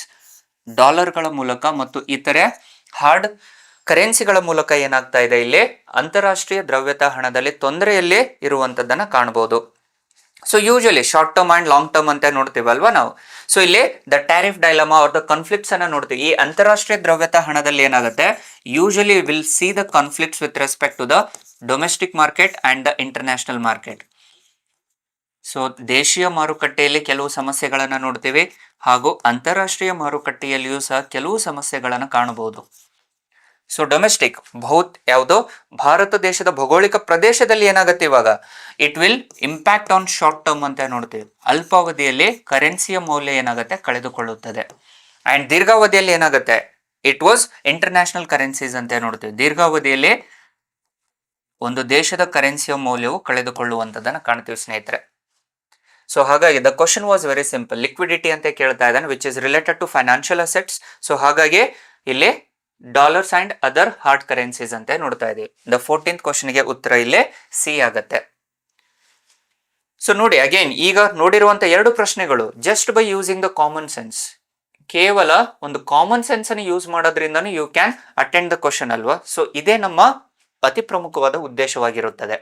Y we are focusing on the PYQs of the UPSC ಅಂತಂದ್ರೆ ಈಗಿನ ಪ್ರಸ್ತುತ ಸಂದರ್ಭದಲ್ಲಿ ಸ್ಪರ್ಧಾರ್ಥಿಗಳು ಆ ಕಾಮನ್ ಸೆನ್ಸ್ ಅನ್ನು ಯೂಸ್ ಮಾಡೋದನ್ನೇ ಮರ್ತು ಬಿಟ್ಟಿದ್ದಾರೆ, ಆ ಆಲೋಚನಾ ಶಕ್ತಿಯನ್ನೇ ಮರ್ತು ಬಿಟ್ಟಿದ್ದಾರೆ. ಉತ್ತರಕ್ಕೆ ನೋಡಿ ಆನ್ಸರ್ ಮಾಡುವಂಥದ್ದನ್ನ ನೋಡ್ತಾ ಇದ್ದೀವಿ. ಸೊ ಆದ್ರೆ ಉತ್ತರವನ್ನ ನೋಡಿ ಪ್ರಶ್ನೆ ಡಿಸೈಡ್ ಮಾಡುವಂಥದ್ದಲ್ಲ, we have to go with the options. ನೇರ ಆನ್ಸರ್ ಅನ್ನೇ ನಾವು ಏನು ಮಾಡುವಂತ ಪ್ರಯತ್ನ ಸ್ಪರ್ಧಾರ್ಥಿಗಳದಾಗಿರ್ಬೇಕಾಗತ್ತೆ. ಸೊ ಆ ಒಂದು ಉದ್ದೇಶದಿಂದನೇ ಇಲ್ಲಿ ಪ್ರಜ್ಞಾನ ಇಂಡಿಯಾ ಏನ್ ಮಾಡ್ತಾ ಇದೆ, ಯೂಟ್ಯೂಬ್ ಅಲ್ಲಿ ಫ್ರೀ ಸೀರೀಸ್ ಅನ್ನ ಕೊಡ್ತಾ ಇದೆ ನಿಮ್ಗೆ. ಸೊ ಅಗೇನ್ ನೋಡಿ 2015ರ ಕೊನೆಯ ಪ್ರಶ್ನೆ ಎಕನಾಮಿಯಲ್ಲಿ. ಅಗೇನ್ ನೋಡ್ರಿ the question was very simple. Question ಕೇಳ್ತಿರುವಂತದ್ದೇನಿಲ್ಲಿ, there has been a persistent deficit budget. So ಇಲ್ಲಿ ಇಯರ್ ಆನ್ ಇಯರ್, ವರ್ಷದಿಂದ ವರ್ಷಕ್ಕೆ ಸರ್ಕಾರದ ಕೊರತೆಯ ಮುಂಗಡ ಪತ್ರ ರಿಲೀಸ್ ಆಗ್ತಾ ಇದೆ. So which of the following actions can be taken by the government to reduce the deficits. ಆ ಕೊರತೆಯನ್ನು, ವಿತ್ತೀಯ ಕೊರತೆ ಅಥವಾ ಕೋಶೀಯ ಕೊರತೆಯನ್ನು ಕಡಿಮೆ ಮಾಡುವ ಈ ಕೆಳಗಿನ ಯಾವ ಕಾರಣಗಳಿಂದ ಆ ಕೊರತೆಗಳನ್ನು ಕಡಿಮೆ ಮಾಡಬಹುದು ಅನ್ನುವಂಥದ್ದು ಪ್ರಶ್ನೆ ಕೇಳ್ತಾ ಇದ್ದಾರೆ ಸ್ನೇಹಿತರೆ. ಹಾಗಿದ್ದಾಗ ನೋಡಿ ಇಲ್ಲಿ ದ ಡೆಫಿಸಿಟ್ ಬಜೆಟ್ ಅಂದ್ರೆ ಏನಾಗುತ್ತೆ ಇವಾಗ, when ever the governments expenditure part is greater than the income part. ಒಂದು ದೇಶದ ವೆಚ್ಚಗಳ ಪ್ರಮಾಣವು ಆದಾಯಗಳಿಗಿಂತ ಹೆಚ್ಚಾಗಿತ್ತು ಅಂತಂದ್ರೆ ಅಲ್ಲಿ ಕೊರತೆಯ ಮುಂಗಡ ಪತ್ರವನ್ನ ನೋಡ್ತೀವಿ. That it self is a deficit budget ಅಂತ ನೋಡ್ತೀವಿ ಸ್ನೇಹಿತರೆ. ಸೊ ಹಾಗಿದ್ದಾಗ ಇಲ್ಲಿ ಕಡಿಮೆ ಮಾಡಬೇಕು ಅಂತಂದ್ರೆ ಎಕ್ಸ್ಪೆಂಡಿಚರ್ ಅಂದ್ರೆ ಏನಾಗುತ್ತೆ ಇವಾಗ, expenditure as part of revenue expenditure ಆದ್ರೂ ಆಗಿರ್ಬೋದು, as part of capital expenditure ಆದ್ರೂ ಆಗಿರ್ಬೋದು. ಅಂಡ್ ಇವುಗಳ ಬಗ್ಗೆ ಆಲ್ರೆಡಿ ನಾವು ಡಿಸ್ಕಸ್ ಮಾಡಿದ್ದೇವೆ ಸ್ನೇಹಿತರೆ. ಸೊ ಯಾರೆಲ್ಲ ಇದ್ರ ಬಗ್ಗೆ ಹೆಚ್ಚಿನ ಮಾಹಿತಿಯನ್ನು ತಿಳಿದುಕೊಳ್ಳಲಿಕ್ಕೆ ಪ್ರಯತ್ನ ಮಾಡ್ತಿರೋ ಅವರು ಪ್ರಜ್ಞಾನ ಇಂಡಿಯಾದ ಯೂಟ್ಯೂಬ್ ಚಾನಲ್ ಅನ್ನು ನೋಡಬಹುದು. ಇದ್ರ ಬಗ್ಗೆ ಆಲ್ರೆಡಿ ಡಿಸ್ಕಸ್ ಮಾಡಿದ್ದೇವೆ ನಾವು. ಕಂದಾಯ ವೆಚ್ಚಗಳು ಅಂತಂದ್ರೆ ಏನಾಗುತ್ತೆ ಇವಾಗ, these are the short term expenses of the government. ಅಲ್ಪಾವಧಿಯ ವೆಚ್ಚಗಳು ಅಂತ ಕರಿತೀವಿ. ಸೊ ಅಲ್ಪಾವಧಿಯ ವೆಚ್ಚಗಳು ಅಂತಂದಾಗ ಅಲ್ಲಿ ವೇರಿಯಸ್ ಅಡ್ಮಿನಿಸ್ಟ್ರೇಟಿವ್ ಎಕ್ಸ್ಪೆಂಡಿಚರ್ ಆಗ್ಬೋದು, ಆಡಳಿತಾತ್ಮಕ ಖರ್ಚು ವೆಚ್ಚಗಳು, ವೇತನಗಳು, ಸ್ಯಾಲರೀಸ್, ಡಿಫೆನ್ಸ್ ಸೆಕ್ಟರ್, ಇವೆಲ್ಲವೂ ಏನಾಗುತ್ತೆ short term. Welfare and developmental schemes, ಕಲ್ಯಾಣ ಮತ್ತು ಅಭಿವೃದ್ಧಿ ಯೋಜನೆಗಳು, ಅವೆಲ್ಲವೂ ಯಾವಾಗ ಹೆಚ್ಚಾಗುತ್ತೋ ಅವಾಗ ಕಂದಾಯ ವೆಚ್ಚಗಳ ಪ್ರಮಾಣ ಹೆಚ್ಚಾಗುತ್ತೆ. ಅಂಡ್ ಕ್ಯಾಪಿಟಲ್ ಎಕ್ಸ್ಪೆಂಡಿಚರ್ ಅನ್ನುವಂಥದ್ದು ಏನು, ಬಂಡವಾಳ ವೆಚ್ಚಗಳು ಅಂತಂದ್ರೆ it was related to the borrowings, especially investments. ಅದು ಏನು ದ ಬಾರೋವಿಂಗ್ಸ್ ಅಂತ ನೋಡ್ತೀವಿ, ದೀರ್ಘಾವಧಿಯಲ್ಲಿ ಸಾಲವನ್ನು ಪಡೆದುಕೊಳ್ಳುವಂಥದ್ದು. ಅಂಡ್ ರಿಟರ್ನ್ಸ್ ಕೊಡ್ಬೇಕಲ್ಲ, ಫಾರ್ ದಿಸ್ ರಿಟರ್ನ್ಸ್ ಇನ್ವೆಸ್ಟ್ಮೆಂಟ್ಗೆ again we need to repay those borrowings, repayments ಅಂತ ಕರಿತೀವಿ. ನಂತರದಲ್ಲಿ it is also related to the infrastructure. ಬಂಡವಾಳ ವೆಚ್ಚಗಳಲ್ಲಿ ಅತಿ ಪ್ರಮುಖವಾಗಿರುವಂತಹ ಅಂಶ ಮೂಲಸೌಕರ್ಯಗಳ ವೆಚ್ಚಗಳು. ಸೊ ಇವುಗಳನ್ನೇ ಏನೋ ವೆಚ್ಚಗಳು, ಸರ್ಕಾರದ ವೆಚ್ಚಗಳು ಅಂತ ಕರಿತೀವಿ. So again capital expenditures are the long term expenditures of the government. ದೀರ್ಘಾವಧಿಯಲ್ಲಿ ಅವುಗಳನ್ನು ವೆಚ್ಚ ಮಾಡುವಂಥದ್ದನ್ನು ಕಾಣಬಹುದು ಸ್ನೇಹಿತರೆ. ಹಾಗಿದ್ದಾಗ ಈ ವೆಚ್ಚಗಳ ಪ್ರಮಾಣವನ್ನ ಕಡಿಮೆ ಮಾಡಬೇಕು ಅಂತಂದ್ರೆ, ಈಗ ವೆಚ್ಚಗಳು ಕಡಿಮೆ ಆಗ್ತಾ ಇತ್ತು ಅಂದ್ರೆ ಡೆಫಿಸಿಟ್ ಏನಾಗುತ್ತೆ, ಕಡಿಮೆ ಆಗುತ್ತೆ, ಕೊರತೆಗಳು ಕಡಿಮೆ ಆಗುತ್ತೆ. ಯಾವ ರೀತಿಯಲ್ಲಿ ಕಡಿಮೆ ಆಗುತ್ತೆ ಅಂತ ಕೇಳ್ತಾ ಇದ್ದಾರೆ ಇಲ್ಲಿ. ರೆಡ್ಯೂಸಿಂಗ್ ರೆವೆನ್ಯೂ ಎಕ್ಸ್ಪೆಂಡಿಚರ್ಸ್, ಅಲ್ಟಿಮೇಟ್ಲಿ ಇಲ್ಲಿ ನಾವು ನೋಡಿದೀವಲ್ಲ, ಕಂದಾಯ ವೆಚ್ಚಗಳ ಪ್ರಮಾಣ ಹೆಚ್ಚಾಗ್ತಾ ಇತ್ತು ಅಂತಂದ್ರೆ ಡೆಫಿಸಿಟ್ ಆಗತ್ತೆ. ಸೊ ಹಾಗಾಗಿ first one is correct.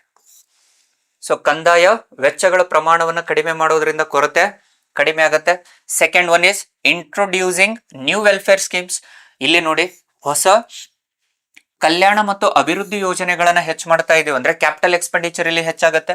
So the second option can't be right. So ಹಾಗಿದ್ದಾಗ ಏನಾಯ್ತು, ಬಿ ಆಪ್ಷನ್ ಮತ್ತೆ ಡಿ ಆಪ್ಷನ್ ಆಟೋಮೆಟಿಕಲಿ ಹೊರಟೋಗುತ್ತೆ. Third, rationalising subsidies. ಸೊ ಇದ್ರ ಬಗ್ಗೆ ನಿಮ್ಗೆ ಗೊತ್ತಿಲ್ಲದೆ ಇದ್ರೂ ಸಹ rationalising and expanding the industries, ಕೈಗಾರಿಕೆಗಳನ್ನ ಹೆಚ್ಚು ಸ್ಥಾಪನೆ ಮಾಡೋದ್ರಿಂದ ಅದು ವೆಚ್ಚಗಳಾಗತ್ತೆ. So fourth statement is wrong. ಹಾಗಿದ್ದಾಗ ಥರ್ಡ್ ಸ್ಟೇಟ್ಮೆಂಟೇ ನಮಗೆ ಇಂಪಾರ್ಟೆಂಟ್ ಆಗುತ್ತೆ. ಥರ್ಡ್ ಕರೆಕ್ಟಾ ಇಲ್ವಾ ಅನ್ನುವಂಥದ್ದೇ ನಮಗೆ ಗೊತ್ತಾಗಬೇಕಾಗತ್ತೆ. ಸೊ ರೇಷನಲೈಸಿಂಗ್ ಸಬ್ಸಿಡೀಸ್ ಅಂದ್ರೆ ಅರ್ಥ ಏನು? ಸಹಾಯಧನಗಳನ್ನ ಕೊಡ್ತಾ ಇದೆ, ಆದರೆ ಸಹಾಯಧನಗಳನ್ನ ನಾನ್ ಎಸೆನ್ಷಿಯಲ್ ಎಕ್ಸ್ಪೆಂಡಿಚರ್ ಅನ್ನು ಕಡಿಮೆ ಮಾಡ್ತಾ ಇದೆ. ಸಹಾಯಧನಗಳನ್ನ ಕೊಡಬೇಕು, ಬಟ್ ಎಲ್ಲದಕ್ಕೂ ಅಲ್ಲ. The subsidies will be given for needy people ಅಂತ ನೋಡ್ತಾ ಇದ್ದೀವಿ. And that to again with respect to the products ಅಂತ ಹೇಳ್ತಾ ಇದ್ದಾನೆ, not on the basis of finances. ಅಂದ್ರೆ ಇದರ ಅರ್ಥ ಏನಿವಾಗ, ನಾನ್ ಎಸೆನ್ಷಿಯಲ್ ಎಕ್ಸ್ಪೆಂಡಿಚರ್ಸ್ ಅನ್ನ ಕಡಿಮೆ ಮಾಡುವಂಥದ್ದು, ಅನಗತ್ಯ ಖರ್ಚು ವೆಚ್ಚಗಳನ್ನ ಕಡಿಮೆ ಮಾಡುವಂಥದ್ದು. The non essential expenditures will be reduced. ಅನಗತ್ಯ ವಸ್ತುಗಳ ಸರಕುಗಳ ಮೇಲಿನ ಖರ್ಚು ವೆಚ್ಚಗಳನ್ನ ಕಡಿಮೆ ಮಾಡುವಂಥದ್ದನ್ನೇ ಇಲ್ಲಿ ರೇಷನಲೈಸಿಂಗ್ ಸಬ್ಸಿಡೀಸ್ ಅಂತ ಹೇಳ್ತಾ ಇದ್ದಾನೆ. ಅಂದ್ರೆ ಇದರ ಅರ್ಥ ಏನಾಯ್ತು ಇವಾಗ, by introducing the rationalizing of the subsidies, again the expenditure part of the government decreases. As the expenditure decreases, deficit part of the government also decreases. So ಹಾಗಾಗಿ ಏನಾಗುತ್ತೆ, ಅಲ್ಪಾವಧಿಯಲ್ಲಿ ಈ ಡೆಫಿಸಿಟ್ಸ್ ಅನ್ನು, ಕೊರತೆಗಳನ್ನ ಕಡಿಮೆ ಮಾಡುವಂಥದ್ದು ನೋಡ್ಬೋದು. ಸೊ ಈ ಅಕಾರ್ಡಿಂಗ್ ಟು ದಟ್ ನೋಡ್ತೀವಲ್ವಾ ನಾವು. So fiscal deficits of the government has to be around less than or equal to 3% ಅಂತ ಹೇಳ್ತಾ ಇದೀವಿ. ಇದು ಸರ್ಕಾರದ ಉದ್ದೇಶವಾಗಿತ್ತು. According to this FRBM act, fiscal responsibility and budgetary management act of 2003, 2003ರಲ್ಲಿ ಶಿಫಾರಸ್ ಆಗುತ್ತೆ. ಅಂಡ್ ಕಾರ್ಯನಿರ್ವಹಣೆಗೆ ಬಂದಿದ್ದು 2004ರಿಂದ. ಆದ್ರೆ ಇನ್ನೂವರೆಗಾದ್ರೂ ನೋಡ್ರಿ, FRBM it was not been reduce to less than 3%. ಈಗಲೂ ಏನಿದೆ, ಸರ್ಕಾರದ ಕೋಶೀಯ ಕೊರತೆಯ ಮಟ್ಟ 4.4% ಇದೆ. And this will be reduce to 4.3% by 2026-27 ಅಂತ ಹೇಳ್ತಾ ಇದೆ. 2026-27ರ ಅವಧಿಯಲ್ಲಿ ಕೋಶೀಯ ಕೊರತೆಯ ಮಟ್ಟವನ್ನು 4.3%ಕ್ಕೆ ಕಡಿಮೆಗೊಳಿಸಲಾಗುತ್ತದೆ ಅಂತೇಳಿ ಕೇಂದ್ರ ಸರ್ಕಾರ ಇತ್ತೀಚಿನ ಬಜೆಟ್ ಅಲ್ಲಿ ಘೋಷಣೆ ಮಾಡಿರುವಂತದನ್ನು ಕಾಣಬಹುದು ಸ್ನೇಹಿತರೆ. ಸೊ ದ ಕರೆಕ್ಟ್ ಆಪ್ಷನ್ ಏನಾಗುತ್ತೆ ಇವಾಗ, ಡೆಫಿಸಿಟ್ ಅನ್ನು ಕಡಿಮೆ ಮಾಡುವಂಥದ್ದು. The first option is correct. 1 and 3 are correct ಅಂತ ನೋಡ್ತೇವೆ. ಸೊ 2 and 4 ಇಂದ ಏನಾಗುತ್ತೆ, ಎಕ್ಸ್ಪೆಂಡಿಚರ್ಸ್ ಹೆಚ್ಚಾಗುತ್ತೆ, ಮೀನ್ಸ್ ಕೊರತೆಗಳು ಹೆಚ್ಚಾಗುತ್ತೆ. 1 and 3 ಇಂದ ಏನಾಗುತ್ತೆ, ವೆಚ್ಚಗಳ ಪ್ರಮಾಣ ಕಡಿಮೆ ಆಗುತ್ತೆ, ಅದರಿಂದ ಕೊರತೆಯ ಮಟ್ಟವೂ ಸಹ ಕಡಿಮೆ ಆಗುವಂಥದ್ದನ್ನು ನೋಡ್ಬೋದು ಸ್ನೇಹಿತರೆ. Hope this one is clear. So the answer ಏನಾಗುತ್ತೆ, 15ನೇ ಪ್ರಶ್ನೆಗೆ ಎ ಉತ್ತರ ಆಗುತ್ತೆ. 1 and 3 ಆರ್ ಕರೆಕ್ಟ್. ಸೊ 2015ರ ಉಳಿದಿರುವಂಥ ಎಕನಾಮಿಕ್ ಕ್ವಶನ್ಸ್ ಅನ್ನು ಡಿಸ್ಕಸ್ ಮಾಡಿದ್ದೀವಿ. ಅದರ ಜೊತೆಯಲ್ಲಿ 2016ರ ಪಾಲಿಟಿ ಕ್ವಶನ್ಸ್ ಅನ್ನು ಇಲ್ಲಿ ಡಿಸ್ಕಸ್ ಮಾಡಲಾಗಿದೆ. ಸೊ ಮುಂದಿನ ತರಗತಿಯಲ್ಲಿ 2016ರ ಎಕನಾಮಿ ಪ್ರಶ್ನೆಗಳನ್ನ ಚರ್ಚೆ ಮಾಡುವಂತ ಪ್ರಯತ್ನವನ್ನ ಮಾಡೋಣ. ಈ series still 2025 prelims question paper ವರೆಗೂ ಇದು ಮುಂದುವರಿಯುತ್ತೆ. ಅಂಡ್ ವಿಲ್ ಆಲ್ಸೋ ಡಿಸ್ಕಸ್, ಅಲ್ಲಿಗೆ ನಮಗೆ 2026ರ ಪ್ರಶ್ನೆ ಪತ್ರಿಕೆನೂ ರಿಲೀಸ್ ಆಗುತ್ತೆ. ಮೇ 24ಕ್ಕೆ ಎಕ್ಸಾಮ್ ಇದೆ, ಅದರ ಪ್ರಶ್ನೆಯನ್ನು ನಾವು ಡಿಸ್ಕಸ್ ಮಾಡುವಂತ ಪ್ರಯತ್ನ ಮಾಡೋಣ after that exam. So hope ಈ ಇನಿಷಿಯೇಟಿವ್ ನಿಮಗೆ ಇಷ್ಟ ಆಗಿದೆ ಅಂತೇಳಿ ಅನ್ಕೊಳ್ತೀನಿ. ಇಷ್ಟ ಆಗಿದ್ದಲ್ಲಿ ಶೇರ್ ಮಾಡಿ, ಲೈಕ್ ಮಾಡಿ, ಹಾಗೂ ಯೂಟ್ಯೂಬ್ ಅನ್ನ ಸಬ್ಸ್ಕ್ರೈಬ್ ಮಾಡಿ ಅಂತ ಹೇಳ್ತಾ, ನಮ್ಮ ಚಾನಲ್ಗೆ ನಿಮ್ಮ ಸಪೋರ್ಟ್ ಬಹಳ ಪ್ರಮುಖವಾಗುತ್ತೆ. ಯಾಕಂದ್ರೆ ಈಗ ತಾನೇ ಸ್ಟಾರ್ಟ್ ಆದ ಕಾರಣದಿಂದಾಗಿ ನಿಮ್ಮ ಹೆಚ್ಚೆಚ್ಚು ರೆಸ್ಪಾನ್ಸ್ ಏನಾಗುತ್ತೆ, ನಿಮ್ಮ ಹೆಚ್ಚಿನ ಸಬ್ಸ್ಕ್ರಿಪ್ಷನ್ಸ್ ಅಥವಾ ನಿಮ್ಮ ಹೆಚ್ಚಿನ ಲೈಕ್ ಮತ್ತೆ ಶೇರ್ಗಳಿಂದ, ಕಮೆಂಟ್ಸ್ಗಳಿಂದ ನಾವು ಉತ್ಸುಕರಾಗ್ತೀವಿ. ನಮ್ಮ ಟೀಮು ಹೆಚ್ಚು ಉತ್ಸುಕವಾಗುತ್ತೆ, ಸಂತೋಷವಾಗುತ್ತೆ. ಆ ಹ್ಯಾಪಿನೆಸ್ ಇಂದ ಏನ್ ಮಾಡುತ್ತೆ, ಇನ್ನೂ ಹೆಚ್ಚಿನ ವಿವರಣೆಗಳನ್ನ, ಇನ್ನೂ ಹೆಚ್ಚಿನ ಇನಿಷಿಯೇಟಿವ್ಸ್ಗಳನ್ನ ತಗೊಂಡ್ಬಂದು ನಿಮ್ಗೆ ಸಹಾಯವನ್ನ ಮಾಡಲಿಕ್ಕೆ ನಮ್ಮ ಟೀಮ್ ಯಾವಾಗ್ಲೂ ಇದ್ದೇ ಇರುತ್ತೆ. ಸೊ ಹಾಗಾಗಿ ನೀವು ಮಾಡಬೇಕಾಗಿರುವಂತ ಒಂದೇ ಒಂದು ಕೆಲಸ ಏನು ಅಂದ್ರೆ, ಶೇರ್ ಮಾಡಿ, ಲೈಕ್ ಮಾಡಿ, ಹಾಗೂ ಸಬ್ಸ್ಕ್ರೈಬ್ ಮಾಡಿ ಅಂತ ಹೇಳ್ತಾ, ಈ ಇನಿಷಿಯೇಟಿವ್ ನಿಮಗೆ ಇಷ್ಟ ಆಗಿದ್ದಲ್ಲಿ ಶೇರ್ ಮಾಡಿ ಅಂತ ಹೇಳ್ತಾ ಇವತ್ತಿನ ವಿಡಿಯೋನ ಮುಗಿಸ್ತಾ ಇದ್ದೀನಿ ಸ್ನೇಹಿತರೆ. ಧನ್ಯವಾದಗಳು.